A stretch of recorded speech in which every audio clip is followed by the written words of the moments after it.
The screen is pretty dope. It's really bright. It is. No, that's the actual biggest This difference. is the 13-inch, right? Yep. This is pretty sick. We should go live. We should start the pod. Damn. It's good first reaction for David. Damn! Are we recording this? Yeah. Okay. Well, there it is. Okay. That's the intro. Exactly. Can you guys... Wow, this is really freaking thin.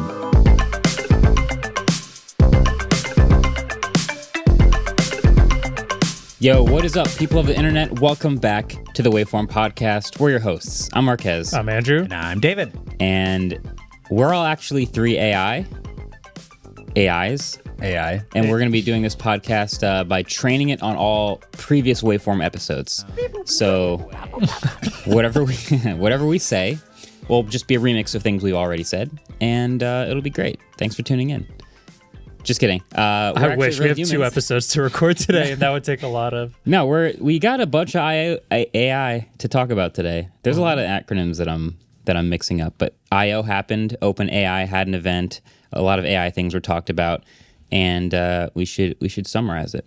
Yeah, because I didn't watch any. We can just use Gemini to summarize it. Oh yeah, true. Yeah, that would actually be perfect. But first, wait, I have the iPad here. It was iPad week last week. Oh, right. I was away, so I didn't get to fully do my review yet, but I have been using it. And, well, this is the 13th. I just hit the mic really hard. This is the 13th. It would have been harder with the old heavy one, though. True. Yeah, this is thinner and lighter than ever. It is, this is the first time you guys are, like, seeing it in person. Because you, like, left immediately after it came in. Basically, yeah. I, like, took it out of the box and then, like, packed up and flew to Colombia. So, like, you guys didn't get to see it. Guys, look at this cool iPad I have. Okay, bye. See you later. But, you know, getting it back, I'm one of those people who has been using an M1 iPad Pro for... How years, however long it's been since it came out, and set this one up, mirrored it to the old one, so it literally has that old wallpaper. I don't know if you guys remember this wallpaper from M1. It's like years old, and I've been using it the exact same way and doing all the exact same things, Which is emails, web browsing, YouTube, some Netflix, offline Netflix on the plane. Oh yeah. Wait, what were you watching? Drive to Survive. I'm very Let's behind. go. Don't judge me. And yeah, Twitter, buying things on Amazon. Like I got some widgets going. It's just the same thing as before. Nice. Powerful. And it's just thinner. And that's mainly you crushing a bunch of artistic tools with it? Oh, of course. Yeah. Everything just shoved into this iPad. No, that's here. I'll let you guys hold it if you guys want to actually experience it. I know David wanted to see it. I still have a huge issue. This is the most... Oh, you weren't here last week when we talked about it. Right. It is the most, like, non-uniform camera bump I feel like I've ever seen out of Apple, and it feels so un-Apple. Like, not a single circle on there is the same diameter as a different one. Yeah, I didn't think about it that much. So they got rid of the ultra-wide camera. Didn't really talk about it. Yeah, but they didn't even mention that at all. Whenever they get rid of something, though, they never want to say it out loud. Yeah. And then, so now we just have the LiDAR and the flash, and then whatever that tiny cutout is. Maybe that's There is a microphone. Mic. What's the mic other one? This is LiDAR, I think. Yeah, big one is LiDAR. What is this? Big flash. And then I don't even know what that is. Yeah. None of them are the same size, though. Correct. It feels like the models really? that we get. Yeah. There's usually at least one that's the same size. They could have at least gone with the LG Velvet thing and made it like big, medium, small. That was cool. But instead it's like medium, large, small. It's damn. It just doesn't feel like an Apple camera bump. Yeah. It's unaesthetic. The screen does look dope, though.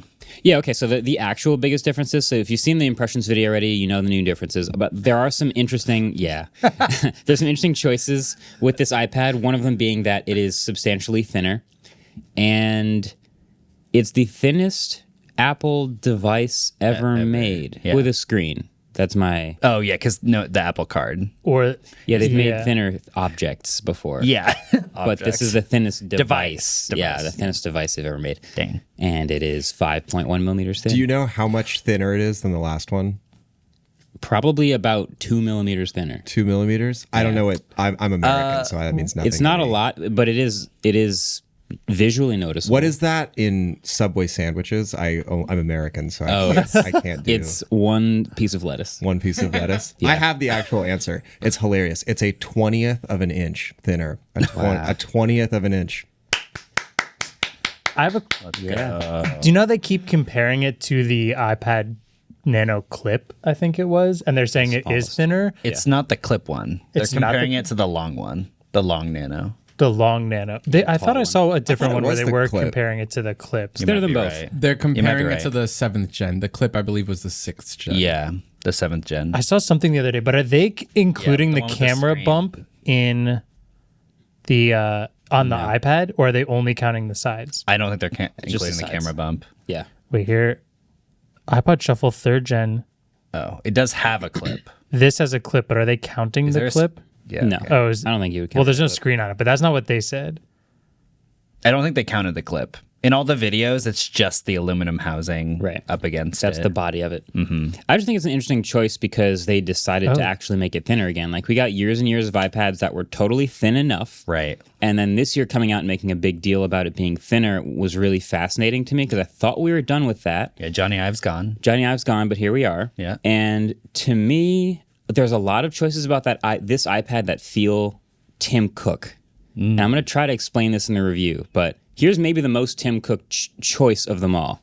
There's a new Apple Pencil Pro, right? Mm-hmm. The new Apple Pencil Pro is only compatible with the newest iPad Pro that you're holding or iPad Air. Yeah.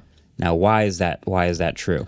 Because they moved the webcam, the front-facing webcam, from the narrow side to the long side, which is where it belongs.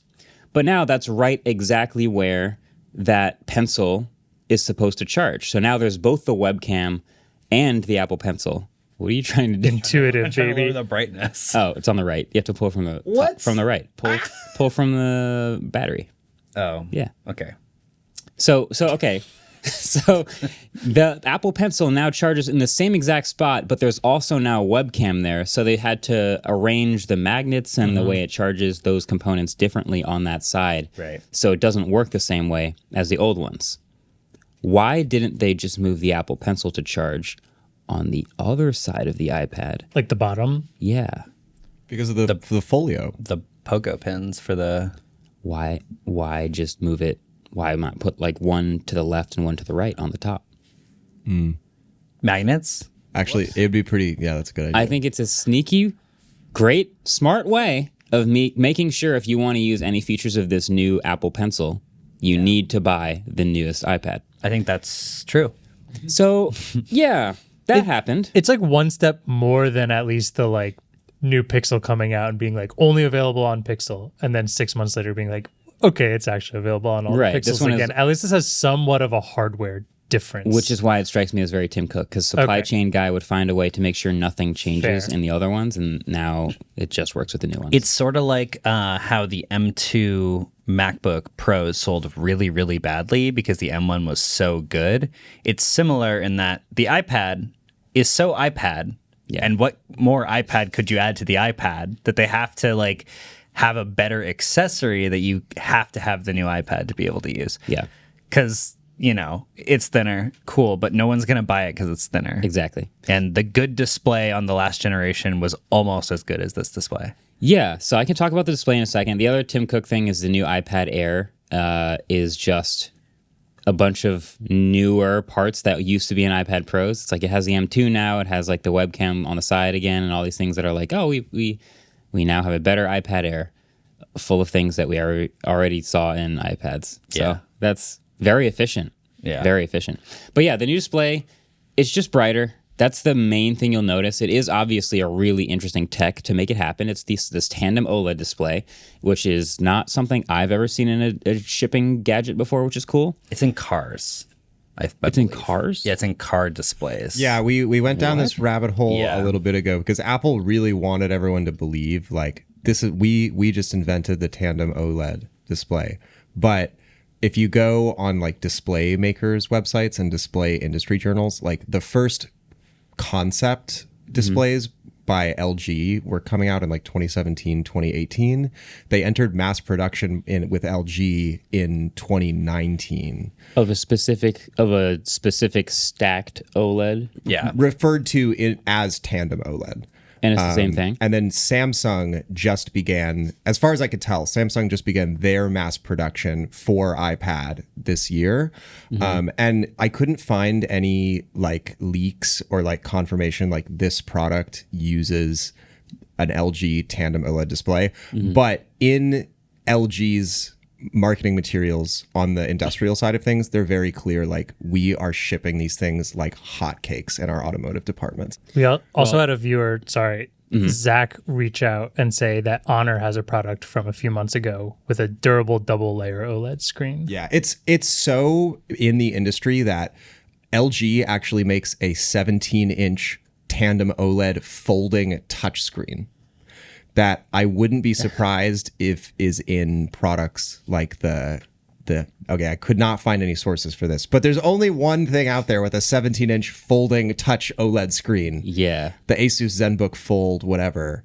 And I'm like, is that a tandem OLED? Was Asus? That is interesting. Anyway, this is all like Ellis's tinfoil hat conspiracy display industry nonsense. Right. So take it all with a grain Can of that be a salt. new segment of the podcast? Yeah. Tinfoil hat segment.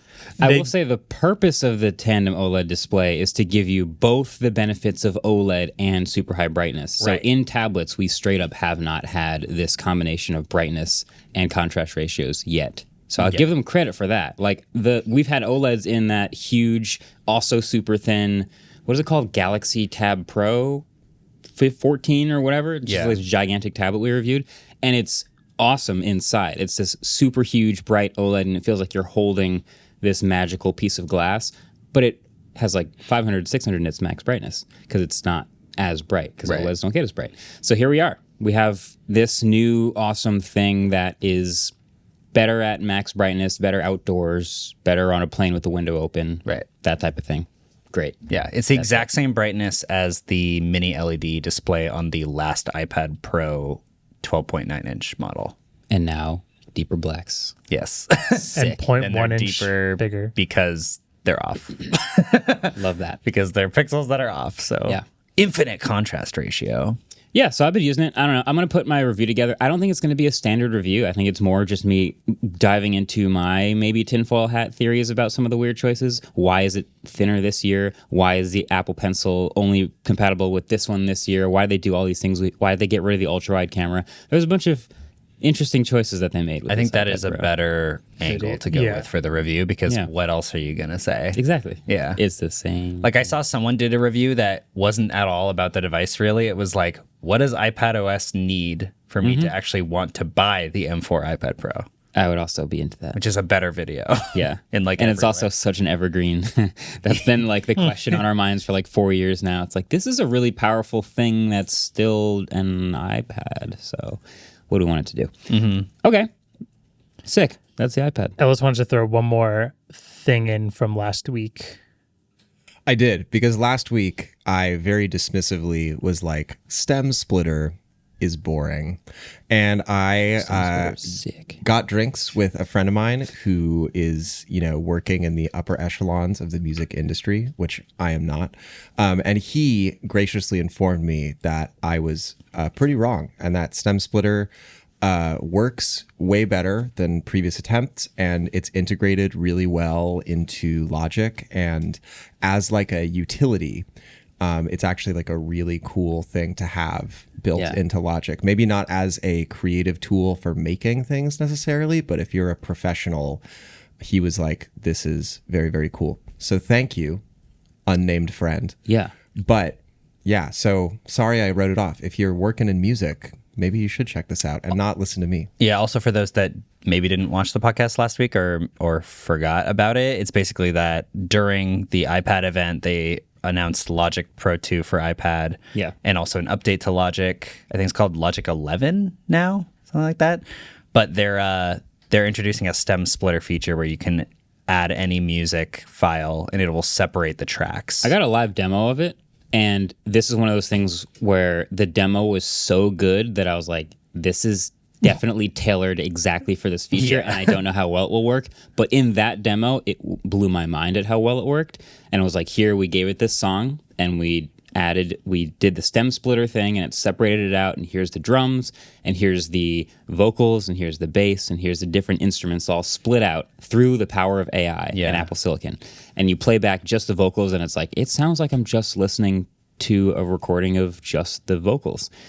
And Yeah. super cool tool to use. And to me, it always struck me, like, I don't use Logic, but it struck me as just like getting rid of some plugins that were doing that in the past. And it's just like, yeah, we just built it in now. It's like when Final Cut does a better tracking tool, you're like, oh, well, that's better than Right. the plugin I was using. So Yeah. great. So I would love to see it on other tracks. Also, a question: could you just remove one of the stems and then Content ID wouldn't like go off? I think, well, Content ID is YouTube kind of upload? like sophisticatedly trained on more than just like the exact set of sounds. I think it would still go off. I think it would, just because of some of the examples I've seen in the past of like a car driving by and like the radio's playing and they've gotten hit with stuff like that. I've heard before. people have hummed songs and it gotten copyrighted. That's wild. Really? Yeah. That's so nuts. I think it's trained on. I think it's a great question, but I have a feeling it goes on it's a little more cautious when it Yeah. comes to it and would probably still hit it. Okay. That could be a short. How many parts of a song can we delete before We get maybe we don't want to like destroy the channel testing To make that, a new but- channel to test that. Yeah. Cool. Jury is still out on Chroma Glow. I haven't used, like, I don't have any projects here where I'm like doing stuff like that, so I haven't used it. Everyone I've talked to who is using it for work says the CPU usage is higher than they expected for like a Apple native thing, which might mean there actually is some AI stuff happening. Yeah. But That would be my guess because it's probably really AI focused, and M4 is specifically tailored to that because they have all the neural cores. there's in an M4. there's an email in Apple's inbox that's me being like, please explain this to me. Okay, yeah. And Chroma Glow was the AI feature where they basically sampled a bunch of old, really famous instruments and tried to extract the vibes from it so that you can Allegedly. add the vibes to Vibes. Allegedly. Straight vibes. Vibe extractor. Vibe extractor. That's what they should have called it, dude. That's a way much better more name. telling. Yeah. Well, speaking of an event that was lacking a lot of vibes, OpenAI had their event Yeah, on they did an event Tuesday. on So I didn't Monday. Monday. It's Wednesday. Yeah. Thank you. So I didn't get to watch it. No. How did it go?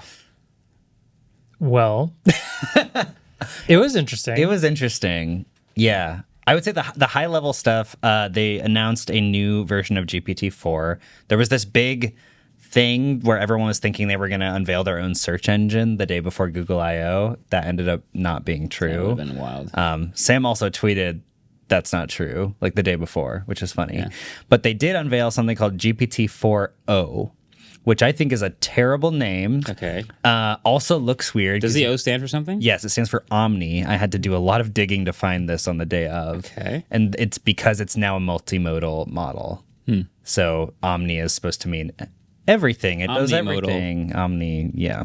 Cool. But it's kind of weird because it looks like 40. it's a lowercase. It's a lowercase O. that feels weird. It can't like smell. It's not on me yet. Well, that's true. They just didn't go over that part yet. Yeah.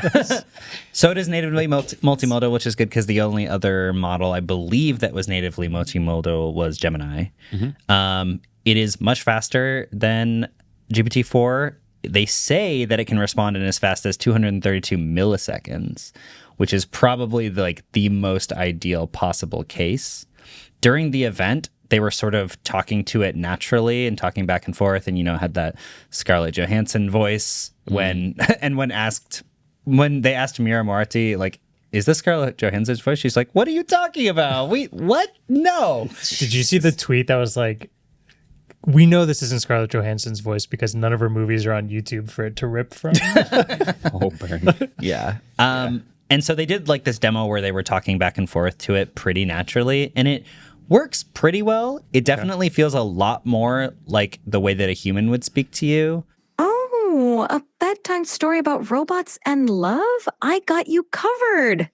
Gather round, Barrett. They did have to interrupt it multiple times because it has the same problem that all assistants have, where it doesn't just tell you your answer and move on and stop. It just tells you your answer and then keeps talking a bunch. I would say the interrupting thing was also something that was like a feature that they were describing, which I think at the core is pretty cool. Like in a general conversation, It's a good Band-Aid. yeah, people get interrupted, or like sometimes you chime in on things. People say we interrupt each other all the time, so that's just part of natural. I just wanted to say real quick. disagree. Real quick. And it did a pretty good job at it, except for sometimes I felt like when they were talking to it, it was a little too cautious of thinking it was getting interrupted, where there were legit parts where it sounded like the audio was cutting out because they would ask it a question, it would start answering, and then I don't know if they like moved or like somebody in the audience said something, but it would like cut out and then stop, and they would have to ask it again, or it would cut out, then nothing would happen, and it would start talking again. It felt like it was trying to like be courteous of the person asking it and be like too conversational to the detriment of itself, Right. which was like cool but not great. Yeah. This all comes back to the super high level original theory that I've said many times before about these AI chat models is they don't know what they're saying. Yeah. They are saying things because they are trained on things and can say things that are similar that look like they should be correct. But once they have the sentence that they spit out, they have no way of knowing. They don't have a way of like understanding if they just said a true fact or not. They don't have any way of verifying. They don't know what they're saying. Yeah. So if you were conversational, then you could actually look at what you're about to say and then trim it because you realize, oh, this is like extra and we're in a conversation, but it doesn't have any of that ability. So I feel like the biggest advantage to these, like, okay, 4o is cool and it's like faster and it's multimodal and all that, but the advance that I'm looking forward to the most is an LLM that can actually fact check itself and understand what it's saying and do something about that. So the funny thing is in Gemini, there's a button that you can press, like a Google button, that it gives you an output, and then you can press then the you Google fact thing. check it. No, it fact checks itself. Does it? Yeah, like because it goes straight from what the model thinks from the internet. Yeah. And there's like a double check button where it references more sources and then gives you a bunch of links. And then can verify if it was true or not. Well, it's supposed to. I think it's going to still be on the person. I think it is too. Because like when you have Gemini on the phone now, there's a Google it button. So if I go like, what is the Marques Brownlee's podcast called? And it says it's called The Vergecast. The Whale Show. It could just tell you that and then give you a Google button, and then you hit Google and then the results show up and it's like, oh, he has been on The Vergecast, but it's called Waveform. Right. Like you don't. It's the human that still has to do the fact check. Yeah. So if it could fact check itself and be like, oh, my bad, I remember I just told you that it was Waveform or one thing, it's actually the other thing. That's what I want. Yeah. But I don't think any of them do that. Yeah. And I really want. I don't know if they're that ever going to be layer. able to. I mean, maybe eventually. It feels like it's just a layer on top of the LLM. The LLM is already doing a lot of work and it's super cool what it can do, but I just want that like, okay, now take your output, feed it back into another layer where I can go, okay, I told you the truth. Yeah. Like how high can you get that confidence interval? Right. Yeah. Some other very weird things that it can do. There's like a vision version where you can talk to it while it uses your front-facing camera, and it's supposed to be able to understand your facial expressions as well as the intonation in your voice to better understand what you're asking in the context of what you're asking. And they did a bunch of demos that were very like, what is my facial expression? Which is like, it's kind of like pushing What do I look like? the borders of it. I feel like a lot of those examples were like, it did a pretty good job at doing what they wanted, but they always had to ask it specifically. Like, if we were having a conversation, mid-conversation, I wouldn't be like, David, look at my facial expression and get the hint here. Like, instead, they're like, it can see your facial expression while we're talking. And the guy goes, look at me and look at my facial expression. What is it? And it's like, that's not conversational. I think that, so we saw this issue with like the Rabbit R1 as well, right? Like all of the reviews are like, what is this? What is this? And what is that? Like with the DJ. and perhaps what is this? And perhaps what is this? And nobody's going to do that in the real world. But the way that everyone thinks that you need to test it is like, if this doesn't work, then the whole thing falls apart. So you have to test like the least common denominator at first. So I think that's why they were showing it, is they were proving it can understand your facial expressions. But I still want to see more of a real world use case where my facial expression changes the output of the model. Yeah, is that like it uses it as context or something? That's what it says, but they never showed any demos where it should. And its whole point, one of the big things they talked about, which I actually think it did a pretty good job with, was like inflection in the voice. And so like through quicker responses, interrupting, and inflection, that's supposed to make it feel more conversationally based. And one thing I was thinking about was like, sometimes it did a really good job, but the problem with trying to replicate a human, it just reminds me of like walking in video games. Like we have been doing that for so long and graphics have gotten so good, and it's still so obvious when like a video game character is walking and it doesn't look anything like a human. right. So like this thing will hit a couple little marks where it's like, oh, that kind of did sound like less of a robot, but more, and then it'll just do something that sounds Small. exactly like an Different. AI, and it will. I think we're so far away from it being a true, Yeah. like to really confuse someone. I'm picturing it like you ask it for the weather and it sees that you're happy and it goes, it's raining outside. Bring an umbrella. And it says, sees someone who's like kind of sad and says, what's the weather? And it goes, it's a little worse than normal out. Like it's totally fine. Like it tries to comfort you. Yeah. I'll say one thing I thought that was impressive was like the way it fixed its mistakes sometimes, or like the way it had.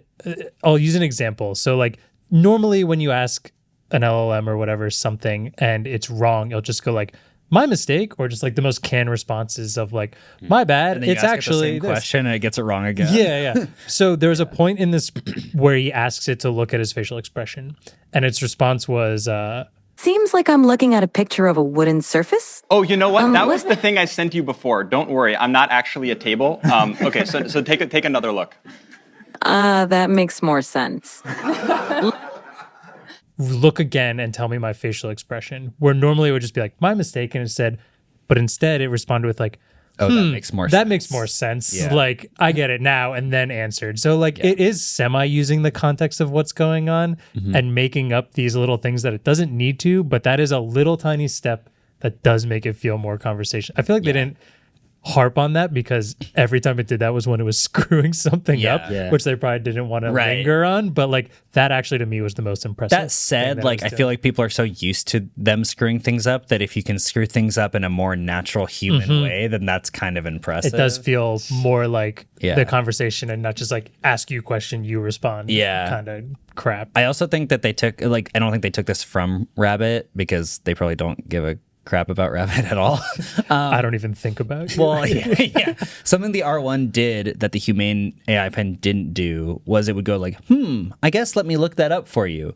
And it saying words, the filler time, makes it so what's happening in the back end doesn't seem like it takes that long. And it did that a lot. Every time they would ask it a question, it would be like, so they'd be like, how tall is the Empire State Building or whatever? And I'd be like, oh, you're asking about the Empire State Building? Sure. It's blah, blah, blah, blah, blah, blah, blah. And it's like, if you just said nothing and just had a waiting time, that would feel, that tension there would be like, but That's because really it's interesting. repeating it back to you, you don't feel any delay. But then so you feel less delay, but it feels more AI.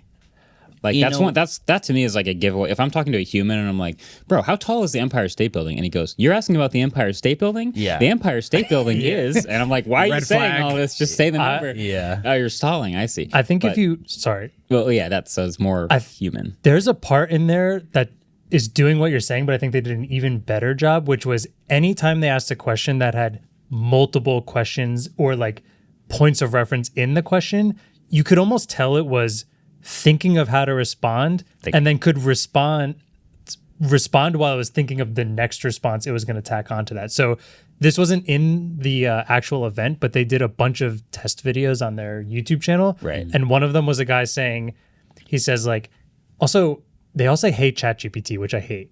I would like a name or something like that's a long wake word. But he said, hey, ChatGPT, I'm about to become a father and I need some dad jokes for like the future. Can I tell you some and you can tell me if it's funny?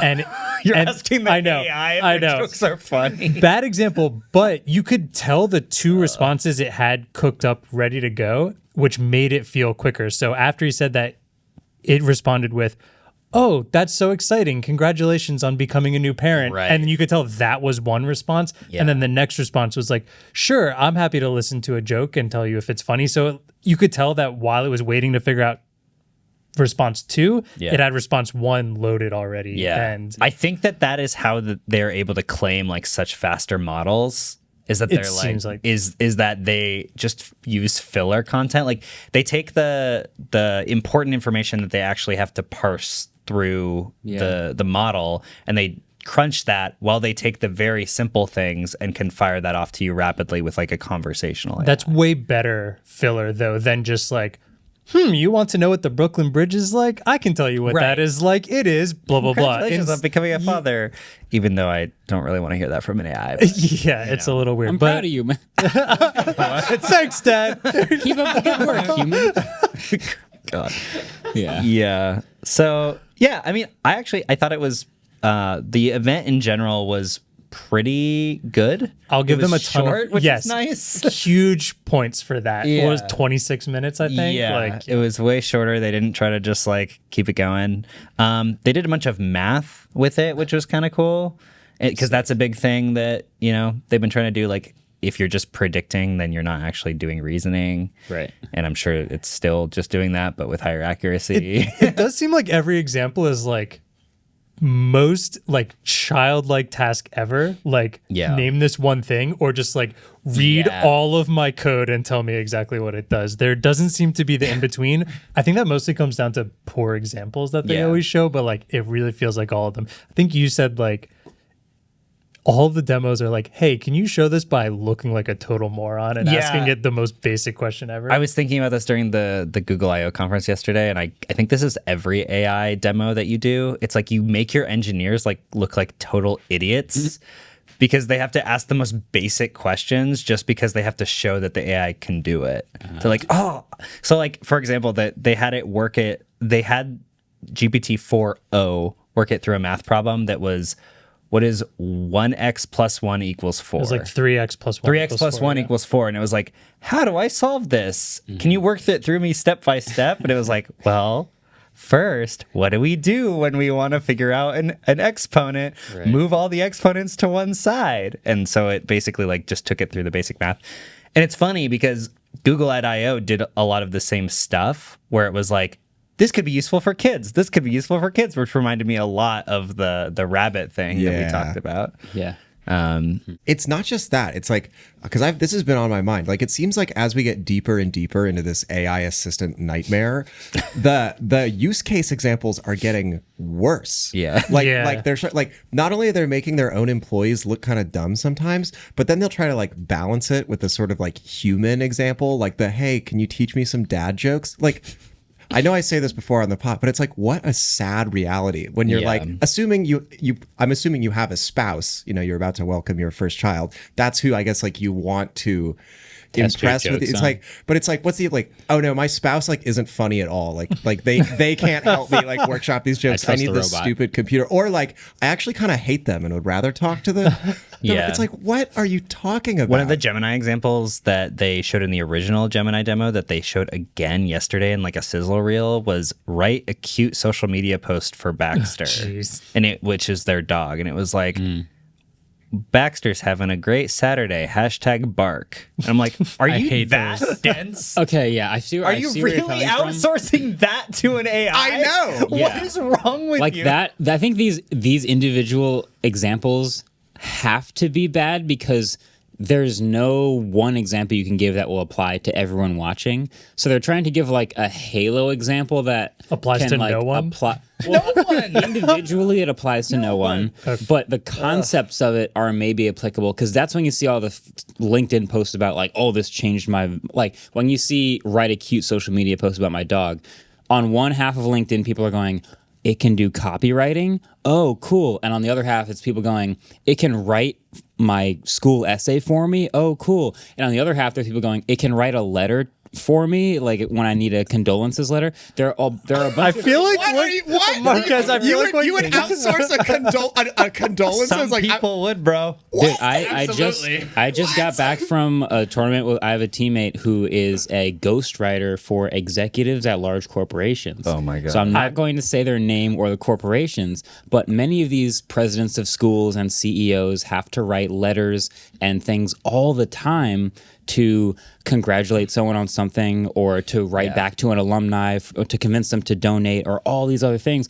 And they just don't have time to have all that bandwidth. And so they hire a person to do it. Yeah. Or there's someone going, oh, the AI can do that now? Yes, that's super useful. It's like when I wrote to Obama in 2012 and I got a letter back that was signed Guess who- Barack Obama. Yeah. And I was like, what? Yeah, that's somebody's job right now. Yeah. And guess how many That more was letters him. that person's going to crank That's out. that's one thing, but being like, "Yo, I'm sorry, this person you like died." well- like having the computer do Marquez that. was like, no, I have a teammate. I thought he was going to be like, who just recently lost something, and I really Yeah. didn't feel like writing this letter Oh, to. God, no. But no, that's true. I mean, it's all the examples are very specific. specific that I'm giving, but it's like Fair. they're trying to give you like one ultra generic example that applies to no one, so that everyone else's more specific examples that they wouldn't use on stage because it's too small of a group can kind of be tied into it in I a get way. it.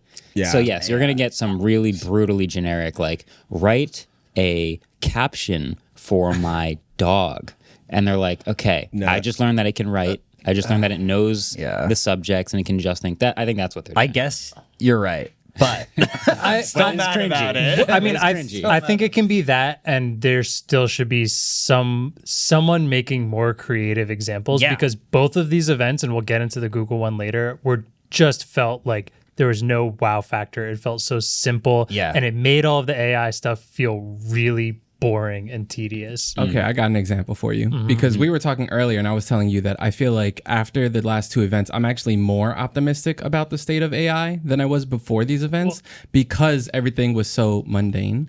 So because everything You're was more mundane- optimistic about humanity living with AI, and Yes, exactly. I'm more optimistic that it's not going to take us over and like Yeah. destroy everything. Oh yeah, I've been worried. Because I feel like the trend that they're all moving towards is having the like broad example, and then everyone can kind of have their own little slice of AI for their own personal use case. So for example, this got me thinking. I read books, like I'm sure many people Wow, do. flex. Show off. I know, I'm flexing. But I like doing book clubs, but I don't know anyone that's reading my same books at the same time. Can I go online and find people that are doing this? Sure. But then David and I have tried to have book clubs like 3 times. When? It's like when we were reading the AI book, the Google book, Oh, like yeah. 2 years ago. Yeah. So it's like sometimes, exactly. That is my problem. Sorry. Also, no one else in my life is really like super into fantasy books like that. Can I find one person and make sure they're reading the same chapter that I am every week? Sure. That's annoying. I just want to talk to someone and be like, that would be cool, right? And having an AI know exactly where I am in the book and being able to have a conversation about characters and things. I was doing it the other day with Gemini just to test it out because this thought came to me and I'm reading a book right now. So I was like, oh, without spoiling anything, tell me about blah, blah, blah, and this character and what you think. And they came back with like legitimate answers, which was like pretty interesting. Are I was you like, not okay, worried that's that really cool? it's gonna mess up the spoil part and just be like, oh great, character A was so good, and then like, but it's really sad when they die 25 pages later. I have to say that now, but at some point, and I think in the near future, it can easily know where I am in the book and know not to. But you spoil really want to have anything. a book club with a computer? I don't want to have a book club. Period. I just sometimes want to like talk about characters and stuff With a computer? with anyone. I don't know, man. I hate to break it to you. There's this thing called Reddit, and any discussion you want to have about a book is already on I'd it. rather and they're talk all with AI. spoilers or spoiler free, but like it's not synced up But I don't exactly wanna with the do it with page a that I'm up to. You know, computer. There's also, and I have a tangent example that's like when you're in an extremely specific case, like when you have sometimes it's tech support or just like a product that you use, and you're like digging through forums, like I need to find someone with my exact issue, Yeah. with these exact symptoms Stack Overflow, and these baby. exact bugs, and like. You can go to a forum or Reddit and like type it out and like wait for people, or you can go, hey, computer, like look at all of the people who have ever had any issues related to this, and then let me have a conversation with you about those issues, and maybe I can figure this one out. Because then you're sort of like bringing in hopefully the most relevant information, and instead of having to click through every single comment, you can sort of like talk to the person who knows all the comments. And No, then when that's- new issues get populated throughout the universe and they don't get populated onto the internet, the AIs will no longer be able to solve your Yeah, problems. well, I agree with like I think Marquez is really right. Like that is like kind of part of the dream of the AI, the AI future. What's so concerning is increasingly, and I do also agree with you, Marquez. Like they have to give these sort of weird, broad examples to satisfy all these different camps. But it does feel like increasingly there's this message being subtly projected at us at the event that's like, you know, what's so exhausting? People. Sympathy, love, being an emotional being. F- that. Let's fucking have the computer do it. I think that's just again poor creative examples. Like they could think of so many better examples where this would actually be like useful. And You know how the iPad mini specifically targets pilots? yes. And like, I'm listening. you don't really know about that, except I'm sure that the pilot community is always like, we love iPad minis. Yeah. But if the whole event was about pilots, you'd tune out. I don't know. Like, I feel like I'm interested in how can a specific group of people use this in a specific way. You know, because like I can at least sympathize. I can at least empathize. Well, I guess empathize is not the right word, but I can understand like, oh yeah, that is being helpful to part of the human race. If you're a company like Apple, you need everyone to picture themselves as that part. I was just going to use Apple as an example for not doing Apple Watch Ultra. Their examples were like scuba diver, extreme like hiker or trail runner, and like and that's still sold to hundreds of thousands of people who will never do any of it. Because it's aspirational marketing. Yeah, that's the pickup truck effect. That's like this thing is built like Nike is that you could do GoPro, everything. yeah. Whereas I think it works though. Yeah, the pickup truck effect, 100%. People are like, but what if I need it at some point? What if I want to help my friends move Think of it in as the 4 F-150 years? commercial. It's like driving over rocks, like built tough. Like, but you've never done that. Nobody's You've never gonna do done it. You that. live in Brooklyn. Hey man, I have a gravel driveway. there are some leaves on my street sometimes. It snowed once. I need the clearance. Yeah, that is very much the challenge. The prepper mentality of America. We have to take a break. Okay, I think we do. Okay, I just need to finish the event real quick. Okay. Irony, super ironic. There's a Mac app coming for ChatGPT. Only a Mac app, which is hilarious because Microsoft basically kind of owns OpenAI, not really, but sort of. And they also, sorry, I'm going to butt in just because of that sentence. Yeah. They opened the whole thing with like, our goal is to bring ChatGPT anywhere you want. Except Unless you have a Windows computer, I guess. Which I think is because Microsoft, like their whole next big move is Copilot everywhere. Like there's literally a Copilot key on all the new Windows computers. Yeah, like is their move already? I think that basically like whatever OpenAI does with ChatGPT is just going to be Copilot with it's a skin that's called Copilot, but it's basically just ChatGPT. Yeah. So, but it is awkward that they have all this marketing that's like, ChatGPT is everywhere except for our biggest funder. They said it's coming to Windows later this year, which is going to be super awkward. It's basically going to be like the Google Assistant and Gemini thing because there's going to be Copilot and then there's going to be an ChatGPT app on Windows as well. Right. Which they're the same product basically. It's strange. A branding issue. That was basically it. That's all I wanted to say. Okay. I thought it was funny. Well, we got another event to talk about, but we'll get to that after the break. Basically What's the it same about? event with a different name. And Shocker. 8 times longer. Yeah. Yeah. But since we are taking a break, we should also take some time for trivia. The lights work again. Are they different colors? They go by our voice. Dude, depending on how Gemini loud colors. Right. The lights have a mind of their own, honestly. Are they AI run? They are AI run. And in this case, AI stands for... Marques, can you please stop Sorry, tapping? I'm the lights right now. People in their cars are really mad. Yeah. Sorry about that. And the people washing the dishes shout. Anyway, so after the break, we're going to get into all of our good old Google I.O. discussion. But I was reading the Google blog, as I do from time to time, called The Keyword. Keyword. Very silly.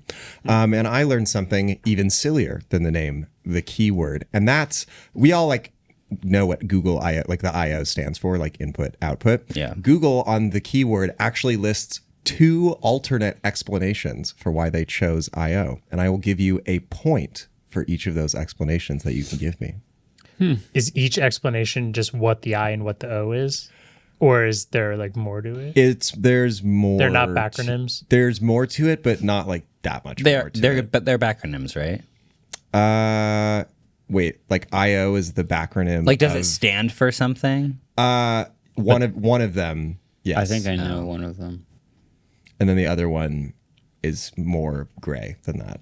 You guys shouldn't have asked. You shouldn't have asked it. Well, I did. That's you're the trivia master. You got to decide what questions you're It answering. stands for I'm out.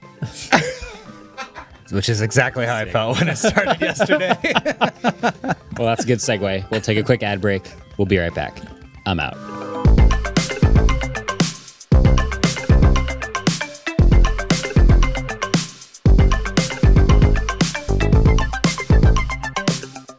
Support for Waveform comes from Coda.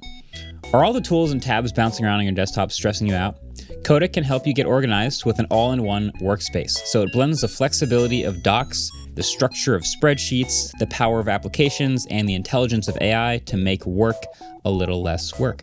Coda is designed to help your remote colleagues get on the same page no matter what time zone you're in. And if you feel like you're always playing catch up, with Coda's extensive planning capabilities, you can stay aligned by managing your planning cycles in one location while setting and measuring objectives and key results with full visibility across teams.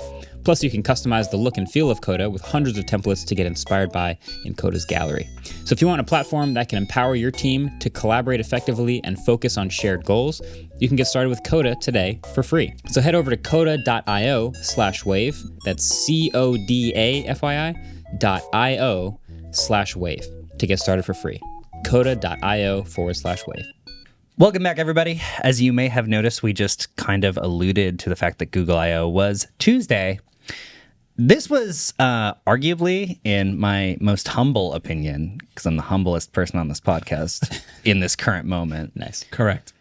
No, anyway, one of the most soulless Google I/Os I have ever watched. Whoa. I was thinking about this morning. I was like, remember when Google I/O was Sergey Brin jumping out of a helicopter with Google Glass on and landing in San Francisco? Live. And I then remember that. Live, and then we got Project Aura, which was the modular smartphone with Did all we, the though? bits and pieces. I mean... We got I/O got- announcement. We got like Project Loon, which was like bringing internet to like random countries. Are all these things that you said so far dead?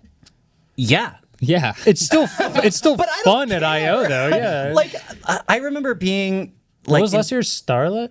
Starline, Project Starline. We at least got that. Yeah. I just remember being like in high school and being like, wow, Google is such a cool company. I want to work there.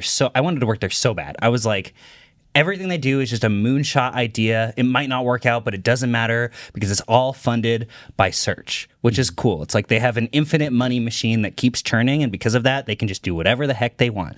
And this year, it kind of felt like they were pivoting to be a B2B company. I'm not going to lie. They talked about AI models constantly. They talked about the price that they're charging developers to access their AI models, which is something Microsoft would do, which is something OpenAI would do. But that is not something that Google used to do at Google I/O. Yeah, IO's changed. IO's definitely changed. This This year felt like the pivot felt like. Do you know the like part in every I/O where they talk about all their servers and TPUs and all that, and there's like that exact same graphic every single year? First of all, that graphic got used probably 45 times. Whoever made that is not getting paid enough for how much they use the likeness of it. But it felt like that, like end 25 minutes of every I/O where you're like, all right, all the cool stuff happened. Like, when are we getting out of there? That felt like the entire event. It was like the most low energy I/O I've ever seen. I mean, I've only been here covering it for like 7 years, but just all of the things, nothing they announced had this like real wow factor. There was very few times where my Twitter timeline was all like, this is so cool. They just announced this. Like nobody really had that one thing where it was real. And we've had like last year, visualize routes on maps was this really cool visual example. We've had like the chain link fence that I reference all the time. Like, yes, there are things that did not come out. That was I/O, yeah. That was I/O. But it was cool and it had that like wow moment. The crowd seemed out of it this year. Almost all of the announcers I felt felt low energy, except for Samir. He did a great job and felt as high energy as normal. But like, I don't know. And the whole event felt like it was dragging from the first terrible Taylor Swift joke they made in like the first 1 minute. And then they proceeded to make a bunch of other bad Taylor Swift jokes that really felt like Gemini wrote it. But yeah. This might be a silly question because I didn't watch it. When you said Samir, do you mean like from YouTube? No. No. The Android. I'm forgetting his, the guy from Android. And what was a bummer was he was basically like, new things coming to Android, and then just had to say the exact same Gemini things, just in like basically a mobile version. Samir Samat, he's Samir the Samat, president of Android ecosystem. And he had his like same energy, which just made all of the presenters around him feel low energy. Everyone felt really low. I don't know what was going on, but it felt low energy. I think a perfect way to wrap up kind of that we weren't the same people feeling this is Ben at 9 to 5 Google posted an article this morning that said, so Google made a 10-minute recap. And his article says Google's 10-minute I/O recap is somehow just as tedious as the full event. And I/O usually isn't tedious until the last like 20 to 30 minutes. Yeah. Like it's usually like cool. Wow, I didn't even think of the fact that you could do that with machine learning. Wow, you can get rid of a chain link fence. You can't. But still, like all of this stuff that genuinely blew my mind that I feel like we also used to see when every pixel would drop. Yeah. There would always be one or two cool AI features that were like, wow, I'm so excited for this year.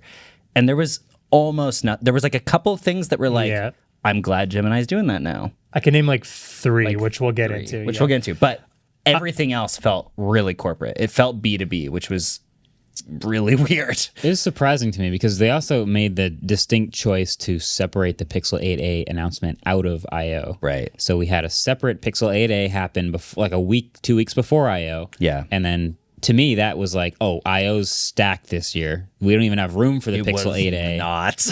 And so that's why it's surprising. And I a lot of people say on Twitter that like, oh, it's just because there's not a lot of hardware stuff that's tomorrow. But like they have done cool, visually interesting things software wise before, and with AI before. That's not the reason. It was just not a good I/O this year. But I want to do two cool things about it while we then will continue to be mean about it for the rest of this episode. I'm sad we didn't go because Google I/O swag is always fantastic, and the swag they had this year looked great. I posted some photos of it. So like I think they did a great design this year. The tote looks awesome. The crew neck looks awesome. The water bottle's sick. I'm really sad we missed that. It's sad if that's the most exciting part. Well, no, the most exciting part was Mark Rebier opening as the DJ. He did a fantastic job. If anything, his vibes are too immaculate that everything after him feels boring. He tried to do what he always does in at the beginning of shows, and he was just trying to bring his same energy. And I texted him afterwards. I'm like, bro, I'm so sorry you had to deal with that crowd. And he was like, I did what I could. My favorite part is that, again, as an American, units of measurement really confuse me. And so when they measured Gemini's contextual ability in Tokens. No, in number of Cheesecake Factory menus worth of words. Right. I was like, that was worse. Gemini can hold 95 Cheesecake Factory menus worth of context at one time. I was that's like, it? That seems Have like you Bro, been have you to the been to the Cheesecake Cheesecake Factory? I've never Factory? been to Oh Cheesecake my God. Factory. Is the menu really big? it's a book. It's a book. Oh. Adam could have a book club that no one would join him with. I need to go to a restaurant that has Just like me and 3 my, options. I don't want. I don't want. Never reading go to the cheesecake cheesecake menu for 3 weeks now. I'm on the 70th page.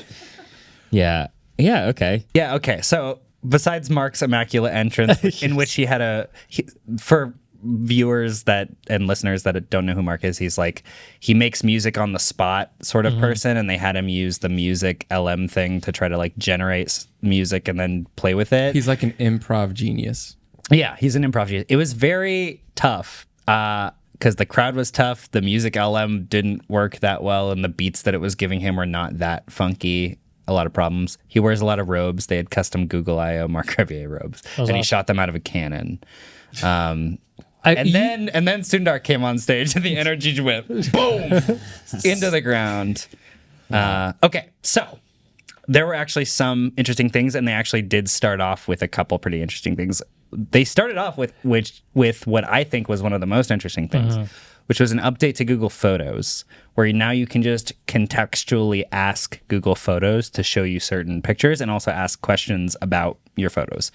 So you can say, and I actually used Google Photos to find my license plate 1 million times last year. That's so I do that all funny. the time. I do Yeah, that all the I've time. never So done now that. in Google Photos, now I memorize my license plate, but in Google Photos, you can now say, what's my license plate number again? And it'll bring up pictures of your license plate. Yeah. Which is cool. You can say, show me how Lucia's swimming has progressed. And it'll bring up a bunch of photos and videos you took of your daughter swimming.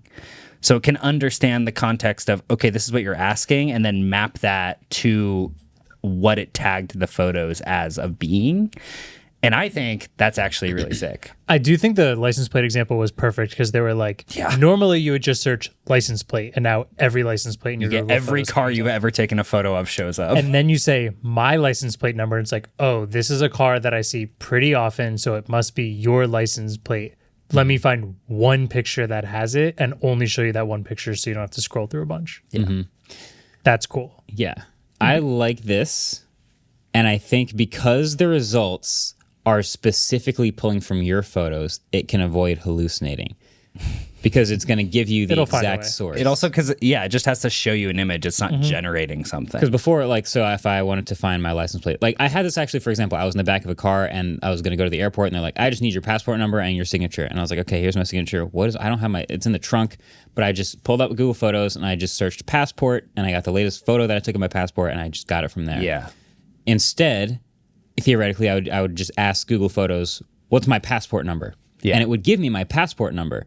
And as long as I also can see that it's referencing an image of my passport and not some other random photo I have of a passport, I think I'm good. Well, it doesn't give you a text output. It just shows you the photo. the one picture. So I think that actually solves I the think issue. you could probably ask Gemini at some point, what's my passport number? And it would pull it up, and then it would probably potentially reference the photo. But right now, this Google Photos update, it's just an easier way to like ask Google Photos to show you specific pictures. That's neat. It kind of feels like Which I like more than generative AI. No, I agree. Yeah. It feels like the magic of what Google search has been, where everyone makes the joke of like, what's that song that goes ba ba ba ba ba? It's like you can ask it some pretty crazy questions, and now in Google Photos, you can just be way more specific and it can find things easier for you. Yeah. And Google Photos search has always been one of my favorite features ever. Just like being able to search through different things and it can tell kind of what they are and create albums or look at places that you've been to,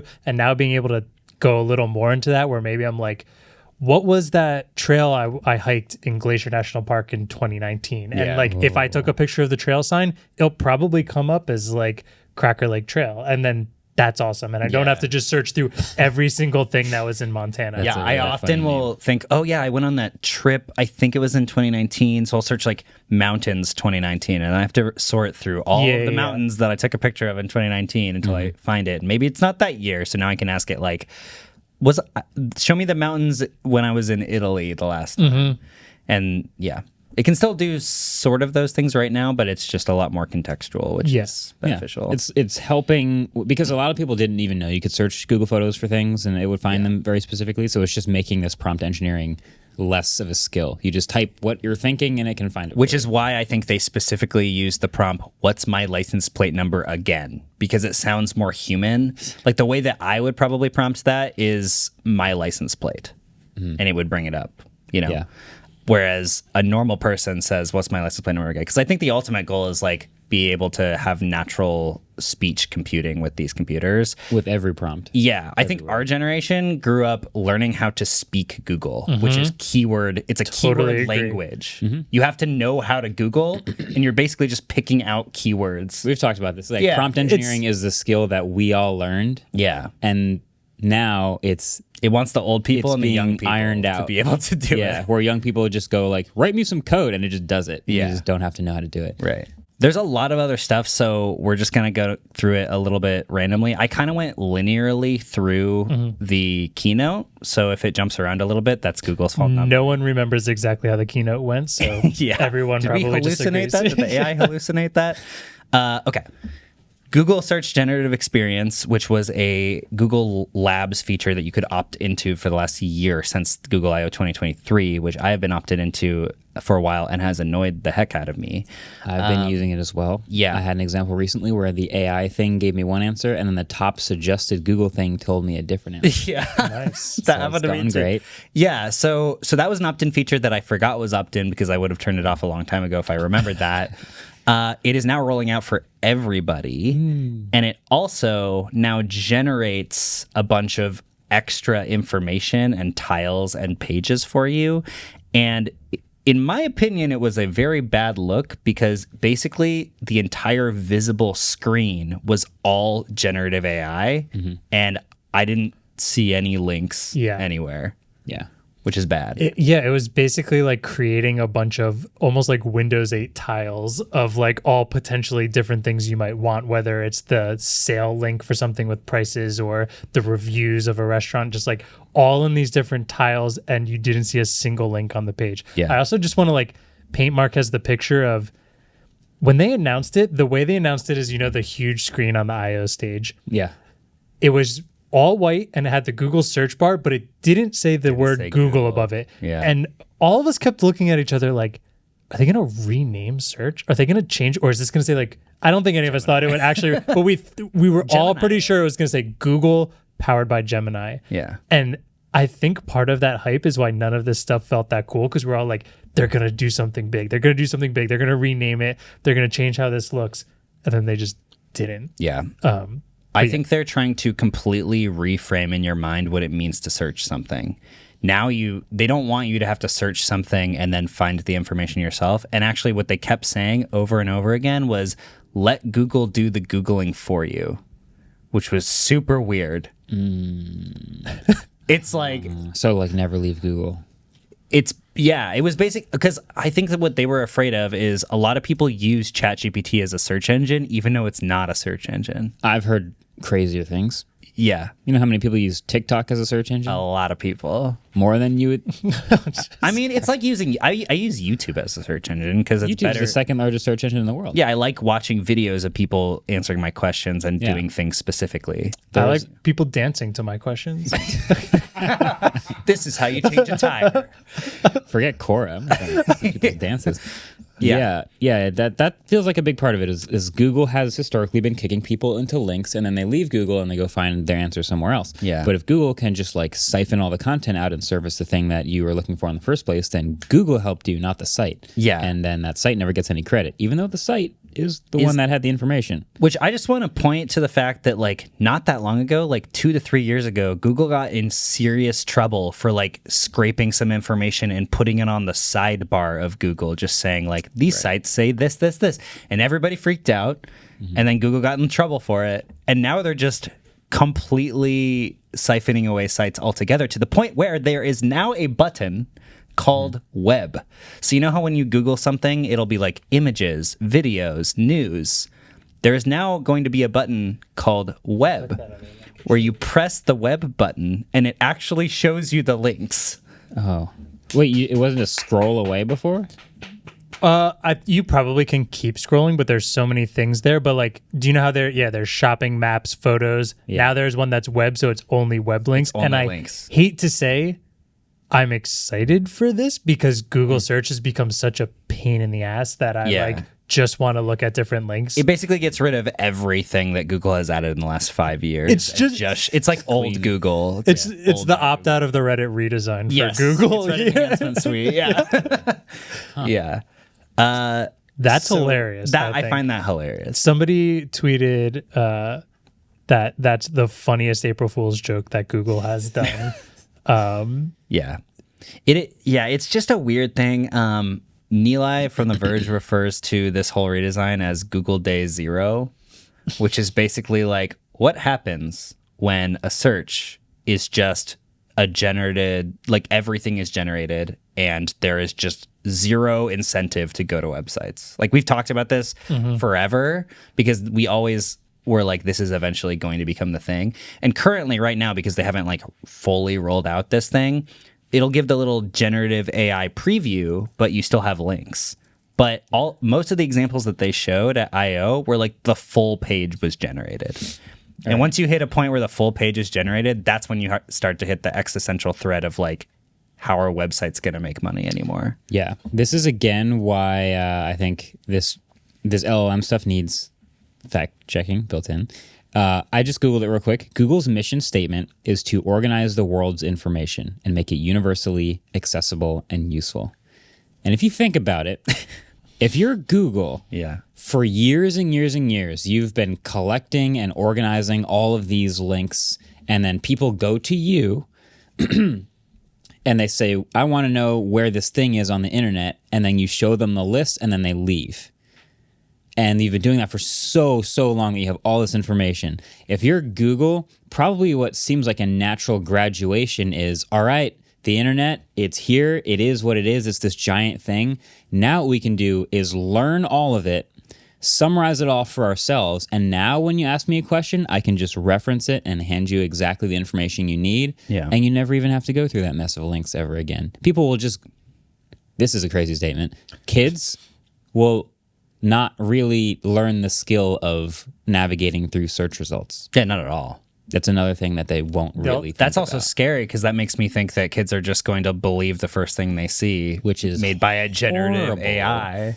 And that's why you need it to be fact checkable. It needs to be verifying itself because, the skill still of like seeing the Google it button and going, I'm going to verify this one and like looking through the results. That's still a skill that we have.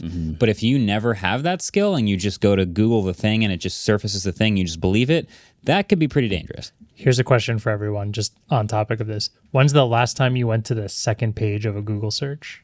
All the time. I do it all the time. But it's pretty, you're in for one. I when do. you Yeah, it's like 50% of the time. Yeah. 50% of the time? I wouldn't say 50 I wouldn't say that for way. me, but when I'm doing research, I go through like 5 pages. I got a long tail. I get a lot of stuff on the first page, but then every once in a while I get something on the like 36th page. That's useful. It's wild that there's probably people who don't realize that there's like the 10 and then like Yeah, it it used to keeps be. going after that. Like, It keeps going. But wait, quick question, Marquez. With what you were saying, isn't that the best, I guess, user experience, customer theory. UI in theory? It is. If So- it's correct. Yeah, and who's gonna write content? This is if you have a magic box that tells you all the answers, nobody can make the content that it's scraping from. We've been talking about this for months. I know. That's the problem. That's the fun part. Has But nobody I mean, thought about this? Does the incentive to create content could disappear completely? If When you people don't get stop paid, going to yeah. websites and they don't make any ad revenue, then then things go under. Is the fastest way also the best way for consumers? Like, you'll get the information faster because you don't have to click through websites, but also Sometimes. I think it's also a. what about the journey? I think there's also a tail to this where like at first the fastest way is best, but then when it gets to a more in-depth, like think of someone who's about to buy something. Yeah, exactly. Like if I'm about to make a big purchase, I'm gonna buy a laptop. Real totally. quick, if I just Google like what are some good laptops for $1,000, then I just set my frame for the first page. But then on the second or third weekend where I'm like, I'm about to spend the money now, I'm gonna really dive in. No, there's like something I Google almost every week. Chicken drumsticks, oven, temp, time. Don't need more than 15 seconds for that one. You know what I mean? But like if I wanted to go on a little internet journey. I think there's times though when also you don't have time for the journey, if that makes sense. Yeah, like chicken drumsticks, oven, temp, time. Like I'm hungry. I think about the time I was out and Claire calls me and it's like a pipe burst in the downstairs and we need something. What do we do with it? And I just ran to Lowe's and I was like, what's the best thing? And instead I'm sitting there where like, I wish it could just be like, is it a small leak? Is it this? And it'll give me that temporary fix right there. And I don't have to go through 20 pages inside of Lowe's while my basement's flooding. Yeah. I think there's some fast things where that is the ideal scenario. But yes, the journey sometimes is fun because you learn about things on the journey that turns into actual usable information in your own brain that we get to use. Right. Imagine that. Imagine that. Okay. Imagine experiences. We gotta move on because there's so much stuff. So much. Okay. Gemini 1.5 Pro, which you and I have been beta testing for what feels like months at this point. They doubled the context window to 2 million tokens, and now they're just spouting millions of Cheesecake Factory menus. Yeah, they're just flexing on every single other company that they have the most tokens, which, wow. I still don't understand tokens at all. They're V-Bucks. A word is like a token. It's like tokenization of a word, so you can map it to other and words. they just cost money. Transformers, because people make fun of me for saying that a lot. Cost power, which costs money. They cost yes. power, which costs money. They're called tokens because it's the smallest and this is like the dumbest possible way of explaining it, but it's like it's the smallest you can break down a piece of information in a data set to then have it be evaluated across the parameters and you mapped set. to every other token. Exactly. So like in a sentence, like you would break down each word into a token Yeah. and then analyze those words as independent Yeah, variables. it's tokenization because you're like splitting In it an up. image, like a pixel could be a token, or a cluster of pixels could be a token. Okay, so then quick question. When they say 2 million tokens, do they mean that I can like do a 2 million word? Yes. Okay, got it. Oh, so it's per individual query. It can take up to 2 million Yes. tokens. Yes. Okay. That's the context. So the context makes some window is basically like how much information can I throw at this? Because theoretically, in these models, the more information you give it, the more accurate they can be. Okay. Remember the Dolly prompts that were like, give me a man in an astronaut suit with a red handkerchief around his neck. It was like, be more blah, blah, blah, specific. blah, blah, blah. You can just keep going. Okay. Right. Yeah. Cool. Okay. Now they are also embedding Gemini into a lot of Google Workspace stuff. So you can have Gemini as like an additional person in your meeting that's like taking notes for you and you can interact with during Google Meet meetings. They should call it Go Pilot. Why? Because it's Google. Like it's like Copilot, but Google. Oh, come on! Was it that bad? No, It's That not joke as was good as that bad. I'm picturing on the killed by Google website in like 3 months. Yeah. Sorry, that just reminded me. What did Mark call music? The music. Goops? Oh yeah, Music Google loops? Gloops. Gloops. Yeah. He called it gloops at one point. Yeah, which and they it should use. was the best part of IO. Yeah. They introduced a new model called Gemini 1.5 Flash, which is a lighter weight, faster, cheaper model that handles lighter weight queries. Hooray! Microsoft is so scared. We got Project. Okay, so Project Astra is what I think is basically their answer to like the humane and rabbit thing, except it's better because we always knew it would be. The demo they showed. The demo they showed was basically on a Pixel. It has a live feed of your surroundings. So on Humane or Rabbit, you have to take a photo and then it analyzes the photo and talks about it. On this one, it was basically a real-time image intake where it was taking in a video feed with this person walking around with their Pixel, and they could just be like, they were just kind of like, what does this code do? And it'd be like, oh, it does this. Okay, cool. Well, where can I buy this teddy bear? Oh, the teddy bear can be bought on Amazon for $14.99. Cool. Over here. And then they did this casual thing where they like switched to these smart glasses that had cameras on them. Which is also strange because they were like, where did I leave my glasses? And it remembered where, but they never showed it in that initial feed. So are they remembering it previously? Or? So here was the weird thing. Yeah, they said like, where did I leave my glasses? I was like, it's on the side table. It only knew that because the person was walking around with their Pixel camera open like for 5 minutes, and it happened to see it in the corner while they were walking around. Obviously, in the real world, I think this was basically the same thing where it's like in the far off future, if you had a Humane AI pin that was constantly taking in all of your video feed information all the time, it would always know where you left all your stuff because it was constantly watching, which nobody wants.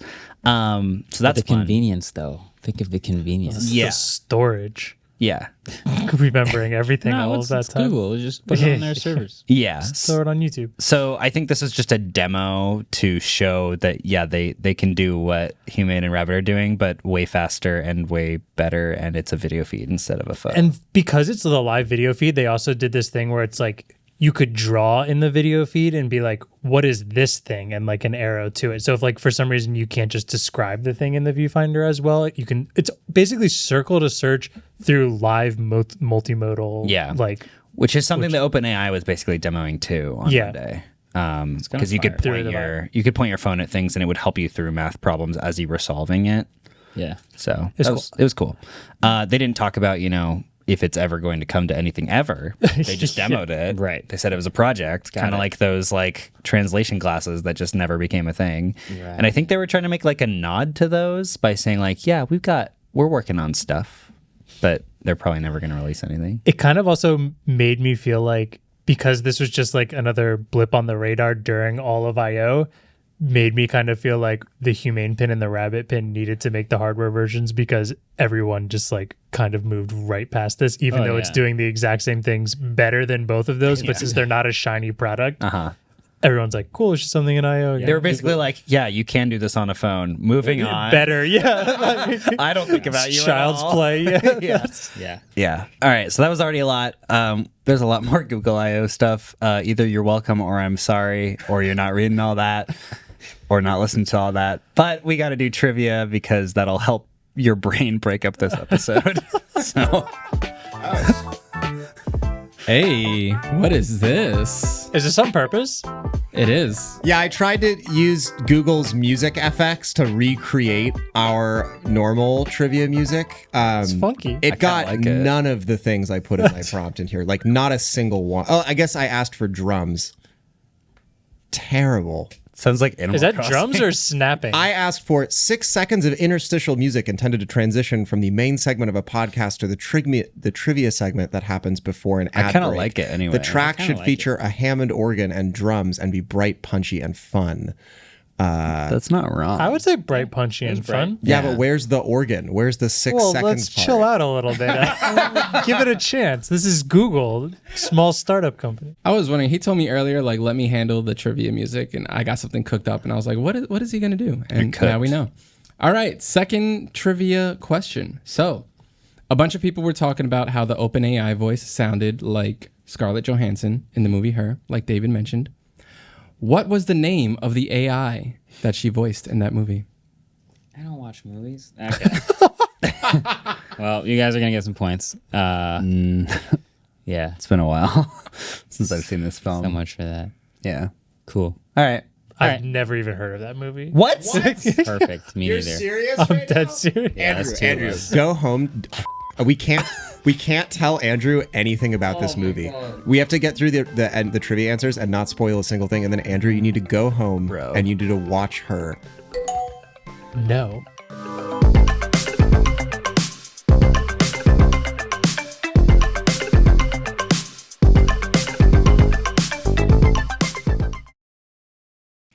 Okay, Notebook LM, which used to be called Project Tailwind, which Adam was particularly excited about. It's now more focused towards education, but effectively it can take in information from your Google Drive, like photos and documents and videos, and basically create like a model of these AIs that can help you with specific things related to your specific information. And the way that they showed it was basically a live podcast where they had these two virtual tutors. They were kind of like both talking separately, being like, okay, Jimmy, so we're going to be talking about gravity today. So you know how something's 9.8 meters per second? And then the other AI would squared. And the other AI would be like, not only is it that, but if you dropped an apple, it would drop at the same speed as a rock. And then you can like call in almost and then ask, then you become the new member of this conversation, ask it questions and they'll respond to you. Interesting. Yeah. It was some virtual tutors and they were very realistic, very similarly to OpenAI's 4o model that felt very realistic. I felt like this week is the week where all of the companies were like, we are no longer robotic. Can have humanoid-like voices that talk in humanoid-like ways. Great. So that was interesting. Okay. I would actually love to play with that to see if it's any good. It was kind of cool that there was like two virtual AIs that were sort of like talking to you at the same time, but also interacting with each other. Didn't it also just like pause and not finish the question? I think that he interrupted it. Oh, he interrupted because it. he was basically saying, I'm helping Jimmy with his math homework. Hey, Gemini 1, like, what do you think about this? And it'd be like, wow, great question. And then it just like paused and didn't finish answering the question. Yeah, something like that. Probably just a bad demo on stage. Yeah. Okay. They also introduced, I thought it was called Imagen, but it's Imagine 3. Imagen? I thought it was Imagen because image generation, but it's Imagine, which is more like Imagine. It's like a triple entendre. It probably like still is that, but just a Image engine? funny, better way of saying it. Yeah. Basically, the third generation Dolly-esque model with better photo creation. Yay, cool. Music AI Soundbox, which they had Mark Rebillet at the beginning use the Music AI Soundbox to create these beats. And they also had like a Childish Gambino ad where he was talking about it. I think he was talking about video stuff later, wasn't he? Oh, he was talking about Veil. Yeah, he was talking about Veil because he was put up there as a why can't I think of the word? Show. Like film. He was doing movies, not music, which I thought was funny. But Got it. Okay, yeah.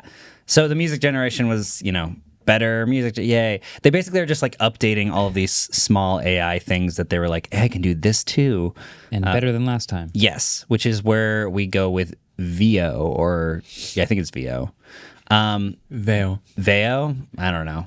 It probably is Veil. I'm just saying that because it's already a word in Spanish. So Veil. Oh, what does it mean in Spanish? Like I see, basically. Icy? like from 7-Eleven. Like to see, like I see. Like yo veo. Oh. Veo. Okay. Well, That would make sense. yeah. It can create 1080p video from text, image, and video prompts. You can further edit those videos with additional prompts.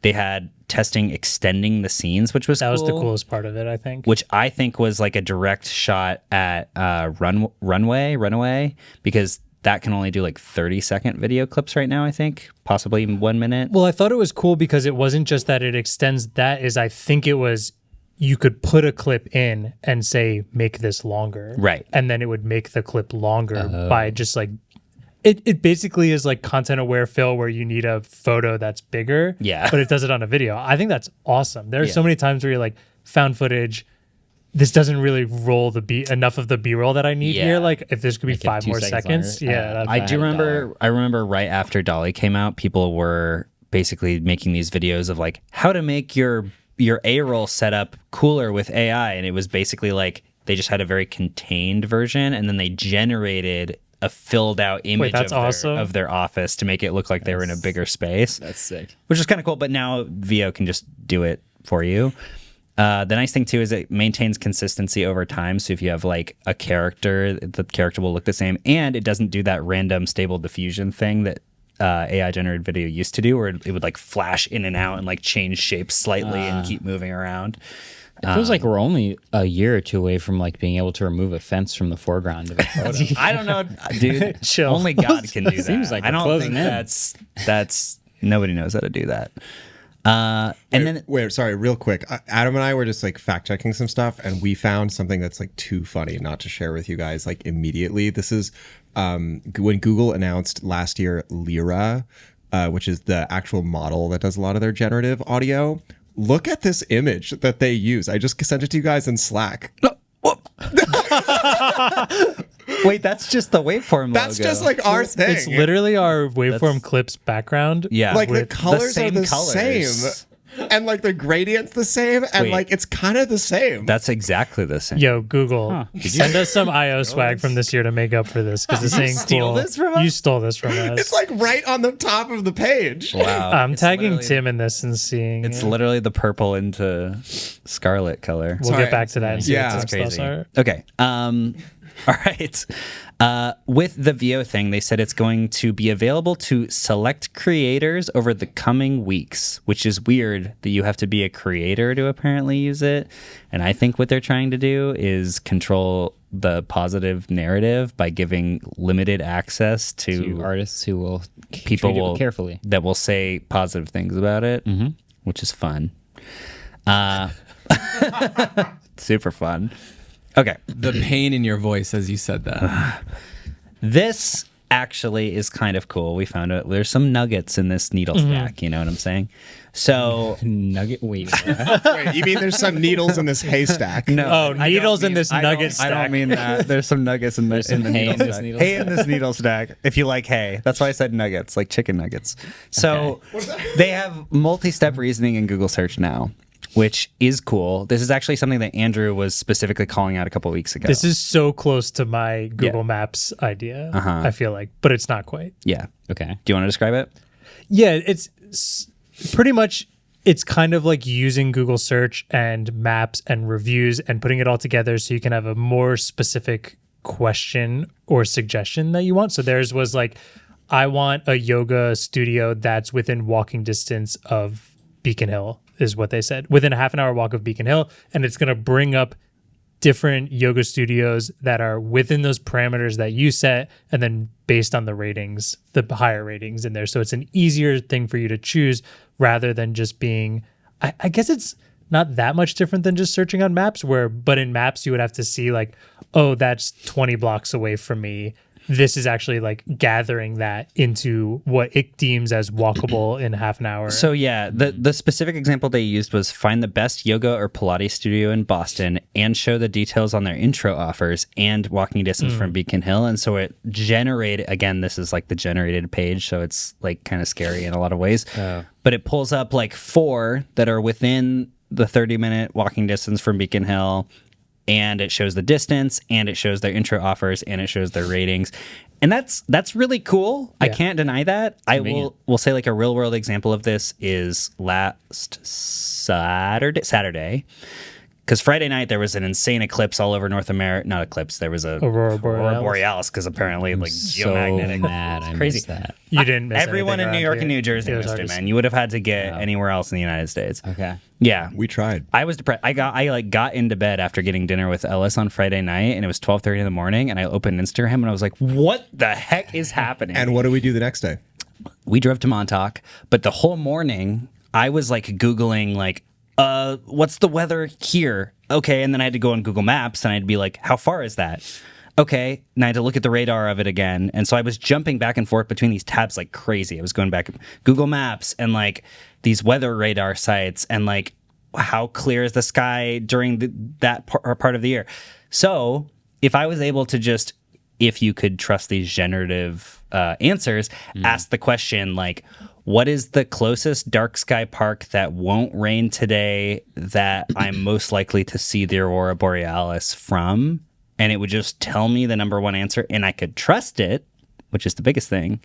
That would have been a lot easier than me jumping and forth between all these apps, because this legit took me like 3 hours to figure out where I wanted to go. This poses an interesting question on if it would be able to use real-time information and real-time information that Google provides, but they didn't show examples like that. Because what you're saying would need to know weather at a certain time that it's knowing and updating, where everything they showed is stuff that could have been posted months ago. Yeah. Like yoga studio, walk, intro offers, I guess is more closer to real time. But like if you wanted to do that, or if I wanted to say, and this is something that's available in Google, what's the closest 4+ star restaurant in a 20-minute walk that is not busy right now, that like I wouldn't have to wait for. Yeah. Could it pull the busy time thing that they have in Google in reviews, and would it pull that? I would hope, but I don't know. Yeah. They should have showed it if it can pull that live in there, but I don't know if they would be able to do this. But yeah, this is so close to me being able, I just want this to be able to use in Android Auto on maps with my voice and say stuff back to me through the car speakers and be able to do a little more within a route. I feel like this feels like a step close to that. And I'm excited for it. This was very close to the thing that you mentioned the other day. Yeah. We're almost there. I'm almost able to find the closest Taco Bell serving breakfast on my route next to a third wave coffee shop. That doesn't add 30 minutes. Yeah, that doesn't. Which is pretty much exactly what you asked for. I know it is. I know. It's so So close. Yeah, we'll see if that works. Gmail. Now, you might think that the updates to Gmail would be things that I would care about. No. So all I want in Gmail is better contextual search, because right now you can search keywords and that's basically it. And you have to sort through all of the different things, and you have to, sometimes it just doesn't show the email, even though it has the exact words that you're searching for. Is it safe to say Gmail's search function is Google's worst search function out of anything that they do?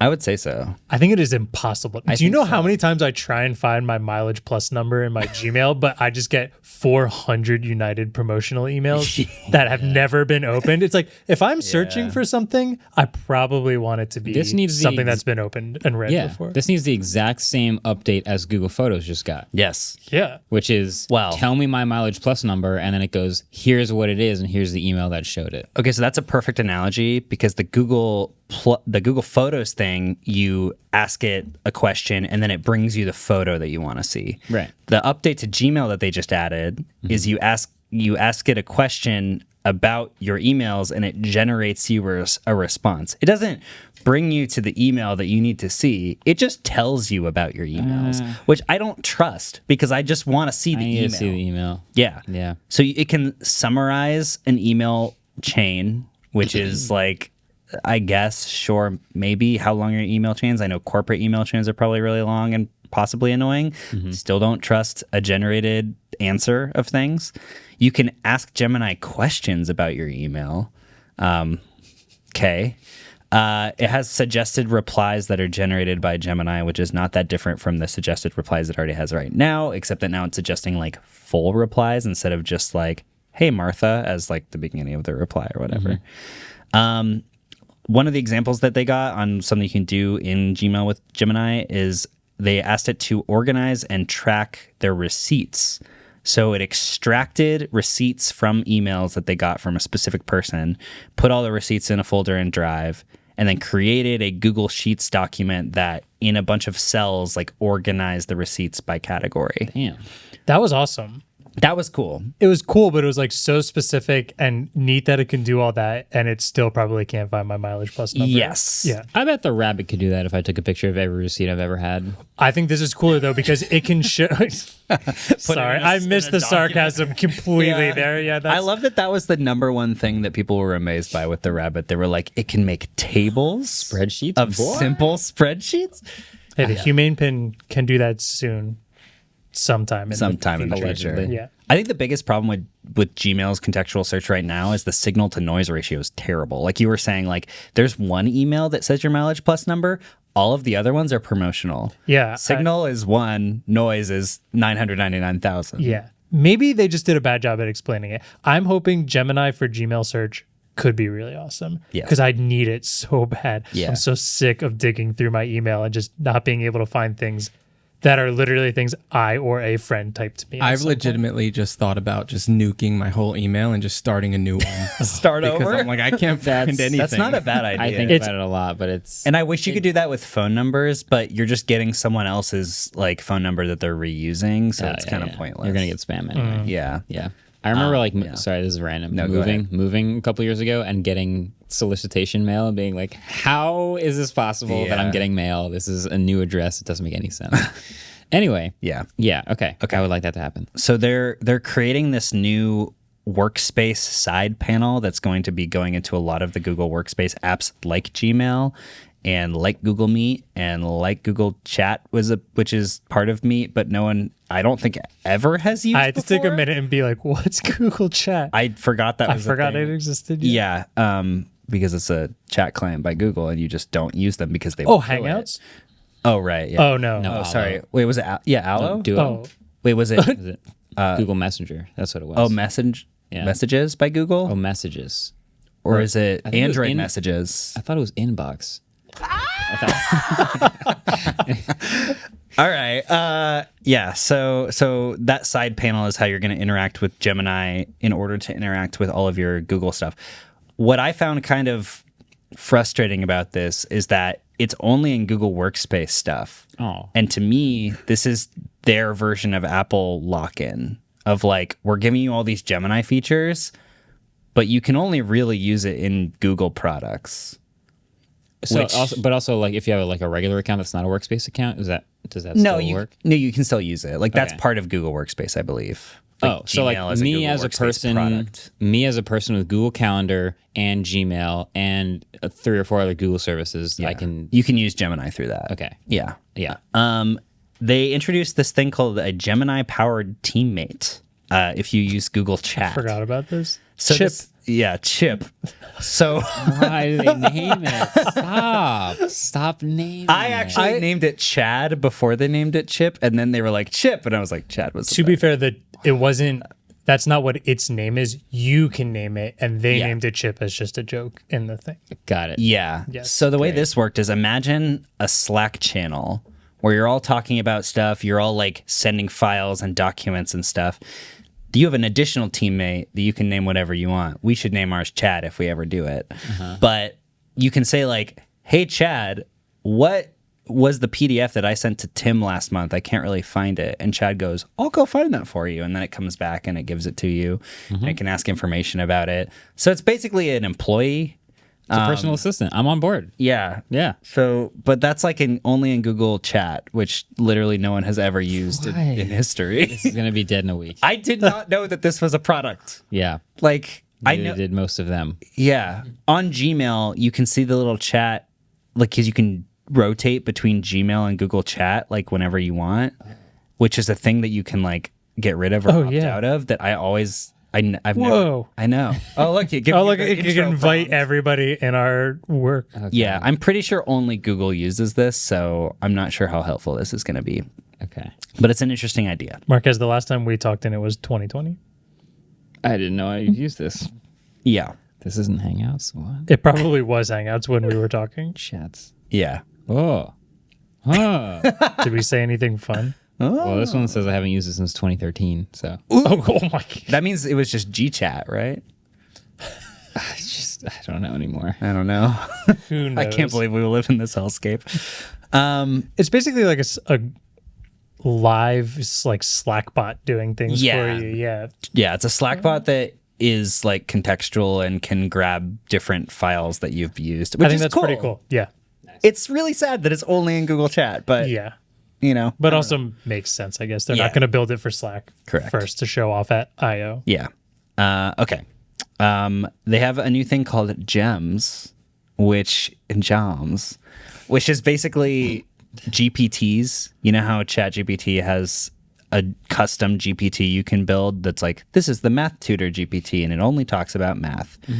Which, like, there's an existential question here of like, would you rather have like one AI agent that knows literally everything and is omniscient, or would you have individualized agents? I'd rather just have an omniscient agent. That's just me.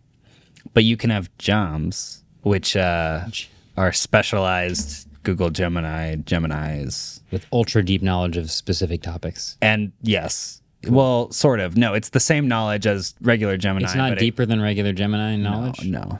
Don't understand that I point. still don't understand this that much. Yeah. Maybe it's less prone to hallucinating if it doesn't have a bunch of extra input. Maybe There's more. Well, it has the signal, same input, though, because it's the same model. but It's it doesn't. just- But it doesn't have all the other knowledge Oh. of other topics. Like, to maybe. hallucinate about. I don't know. It's the same as the custom GPTs where you use ChatGPT to create a custom GPT. So it's like that input at the beginning has to be correct. And I don't know. The funny thing about this was when the lady on stage announced it, it was really awkward because she was like, now, you don't use Gemini in the same way that I use Gemini, and we understand that. And that's why we're introducing gems. And there was like a 4-second silence, and she like laughed.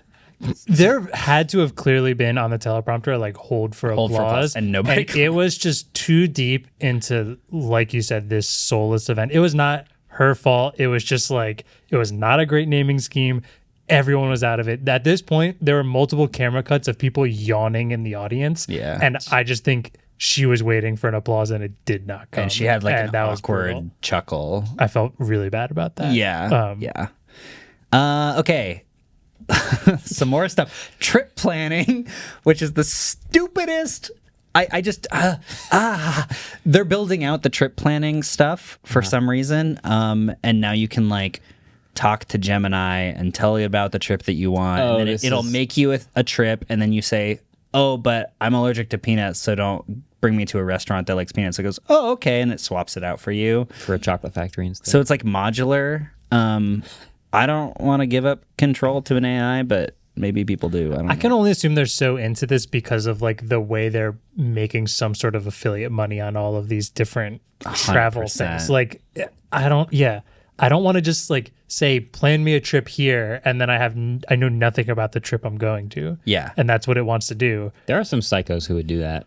I guess there are. You've seen those TikToks of like, I spun around and threw a dart at a globe, and when it landed on Madagascar, I booked my flight. Like that. But then you want to go and have a good time off the cusp. You don't want it to Yeah. plan your entire itinerary. Hey, around that. somebody would do it. It's funny because when all of Studio the video. actually, that honestly would be an awesome studio. That would be video. an awesome video. I liked the old ChatGPT version of just like, help me find, like I had to give you the place and specifics of it, and like you would help throw a few suggestions, like a hike at Rocky Mountain National Park. Tell me the top 5 that are over 5 miles. Yeah. That felt good. Now we're at the point where it's like, can you walk me down this hiking trail and tell me what I'm going to see? I don't like this part. I like the old We've GPT, gone too far. not this new bold GPT. Oh my god. Okay. I think we're losing Marquez, We're so we almost got to done. wrap this I promise up. you, we're so We're close. giving him the We full have like experience. 6 more features. I might die. Can we use Gemini to summarize this event? If you're bored of this episode, use Gemini to summarize this episode, Dude, but then leave it I- running in the background. I can summarize this episode, the rest of this for you. Ready? Okay. Stuff that Google already did is now powered by machine learning. That's it. Well, more different types of machine learning, basically. Sure. Yeah. Yeah. cool More machine contextual learning. Yeah. Now it works 15% worse. And more neurally. Neurally with the brain stuff. Look, like what we're gonna get to next, Gemini on Android. Yes. What are they using it for? Scam detection. Gonna work 15% worse. Yeah. Circle. They're doing like a circle to search hover sort of thing. Which they already had. 15% worse. Yeah. I want to say, I'm pretty sure they showed how you can buy shoes with Gemini 5 different times during this event.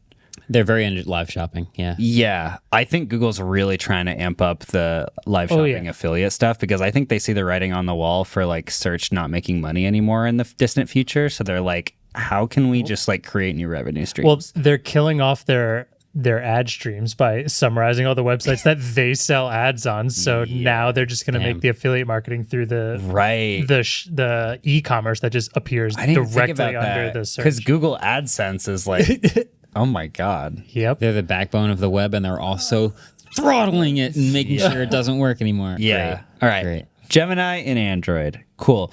There's this Gemini hover window now that can hover above apps, so you can like ask it questions about the app and interact with the app and do that kind of stuff. Seems helpful sometimes, annoying other times. If it was one of those Android things where it's like kind of pinned to the right corner and you could press it and then appear when you want it to be, that'd be nice.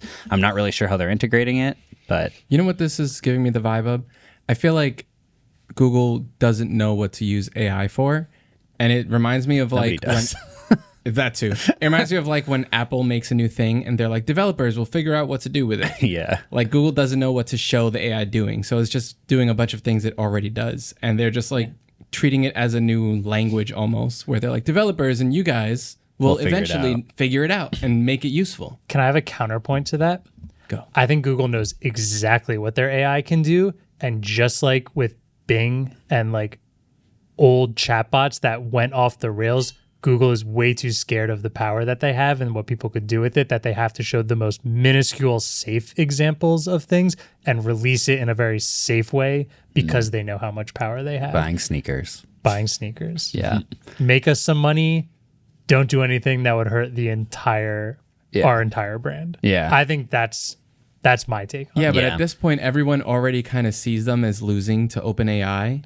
So, like, why not just do it? They know that they actually are winning, and That's it's only fair, a matter of time. Yeah. And they know they're not behind. Like, They're they're not so much struggling. better positioned than OpenAI. They're fine. And this event really kind of showcased that because it showcased all the Google Workspace stuff that they could actually use Gemini in.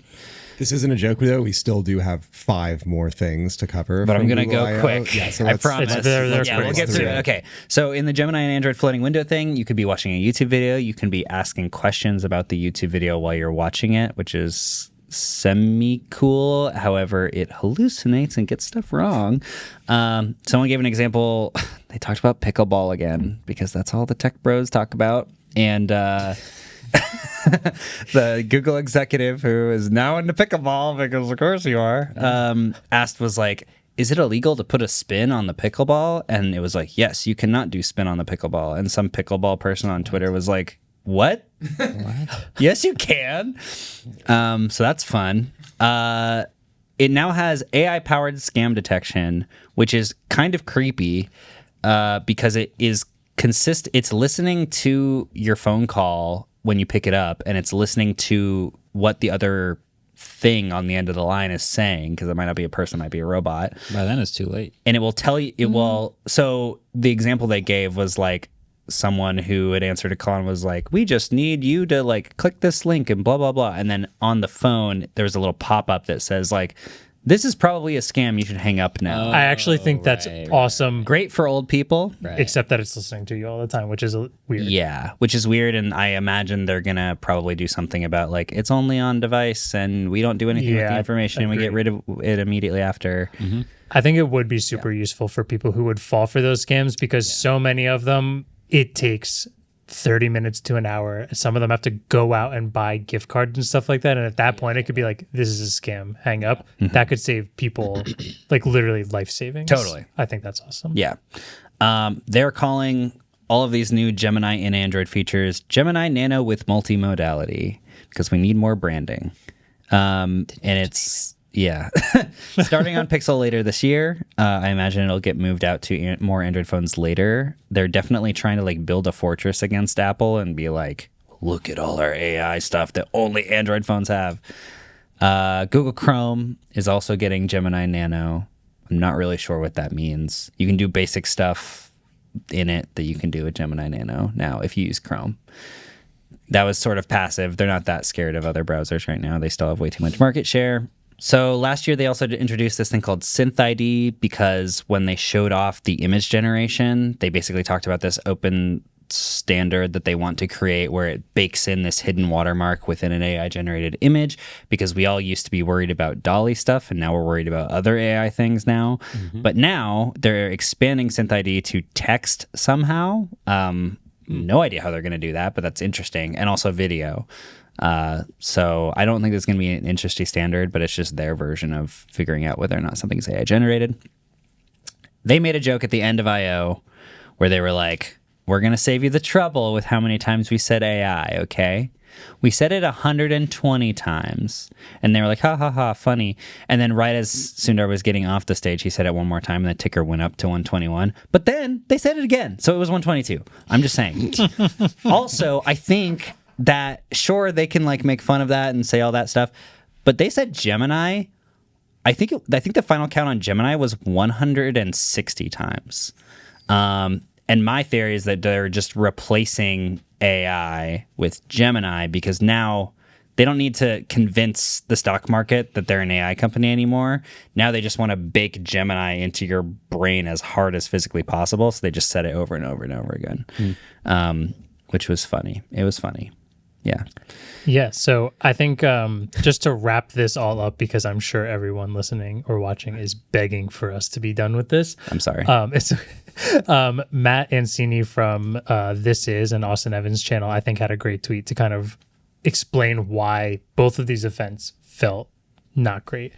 He said, the problem with overhyping AI is that all the stuff we're seeing today doesn't feel new. This stuff is cool, it's impressive, but it's barely catching up to what we were told AI was potentially capable of 2 years ago. So it feels almost like no advancements have been made. I thought that was a pretty good summary of everything. Like, we've watched so much in the past of like, this is the stuff we're going to do. Look how amazing it is.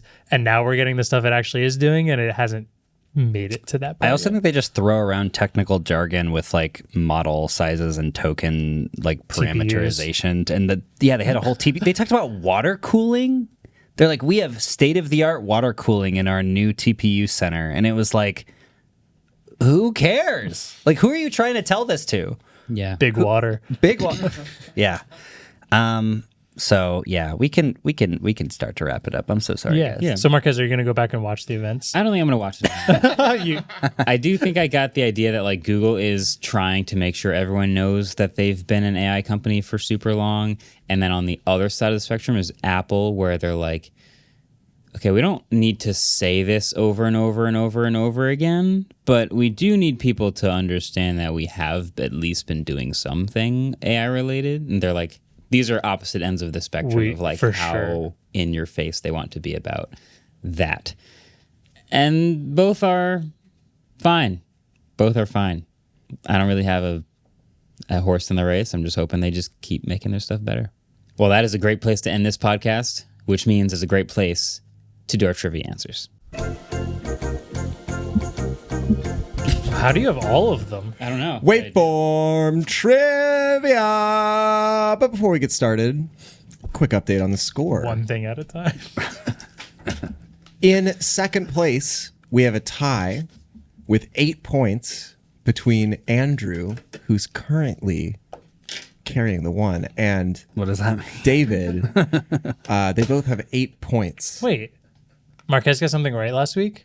Yeah. Oh, I didn't watch it. Oh, right. We didn't update know you. about that. Yeah. Marquez technically was closer than you last week on the how many times did Apple say AI. So he actually stole your point. He actually got the exact number. Yeah, so Yeah, you you, because it Did was. you get it from Quinn's tweet? Yeah, he did. I'm pretty sure. Right. Thanks, Quinn.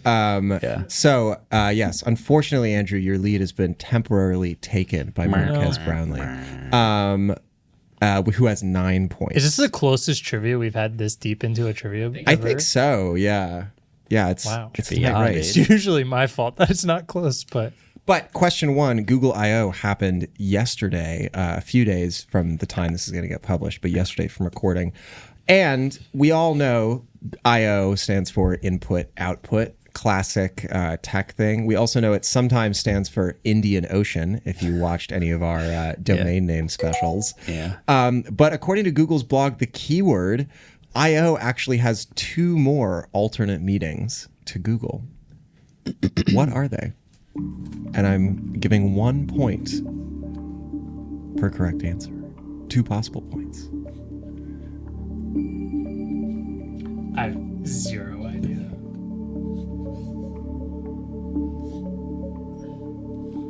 I feel like one of them you would never get. The other one you might get. I think both of them you'll both definitely get. Not if I don't write it. Interesting Maybe that's the strategy. answer. Interesting strategy. All right, Andrew, what'd you put? Audio listeners, something happened. Who should go next? David. All right. I wrote 2 answers. Information operation, clearly. And I also wrote, I'm out. But that is hilarious. Thanks. Marquez, what do you got? I wrote IO being like the 1 and 0 of binary. Oh, you're so close. You're Really? like so close. Yeah, but His second answer is the best. And then Google IO for in and out. Because every time we go, we got to go. I almost want to Gotta give him go a point for that because that's better than whatever they could have thought of. no. So the first thing they listed is the acronym Innovation in the Open. Sure. Yeah, right. Yeah. Okay. But Gas according open? What does it mean, the according open? to the keyword, what first prompted them to use IO Prompt.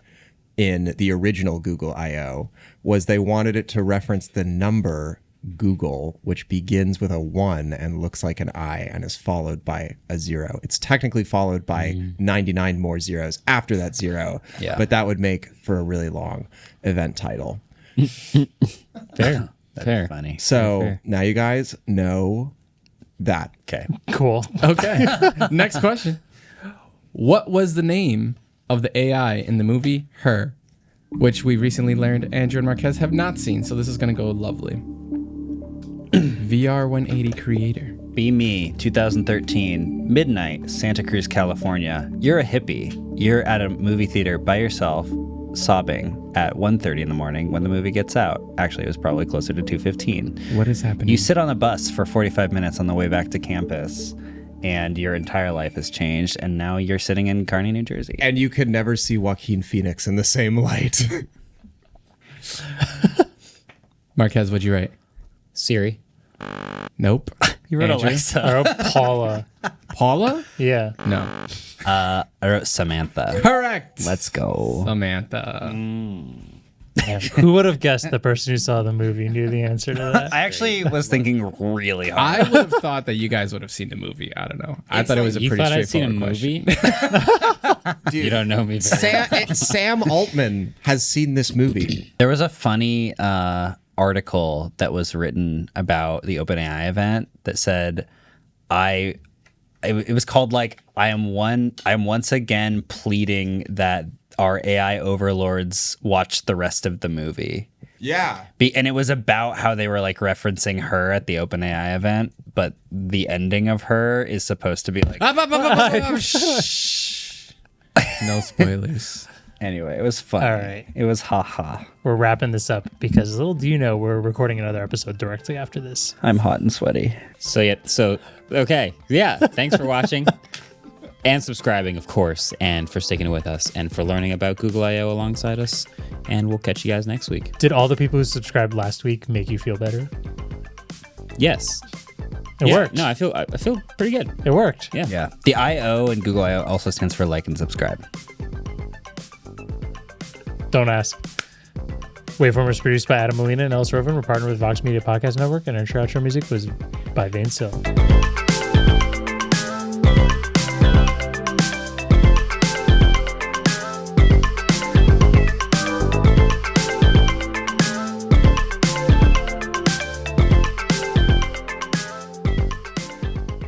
I don't think you might be the only person in the world who And Marquez. who like doesn't even know the plot of this movie though. Like you know what this movie's about, right? Neither of you? Oh my God. Oh my God, you guys.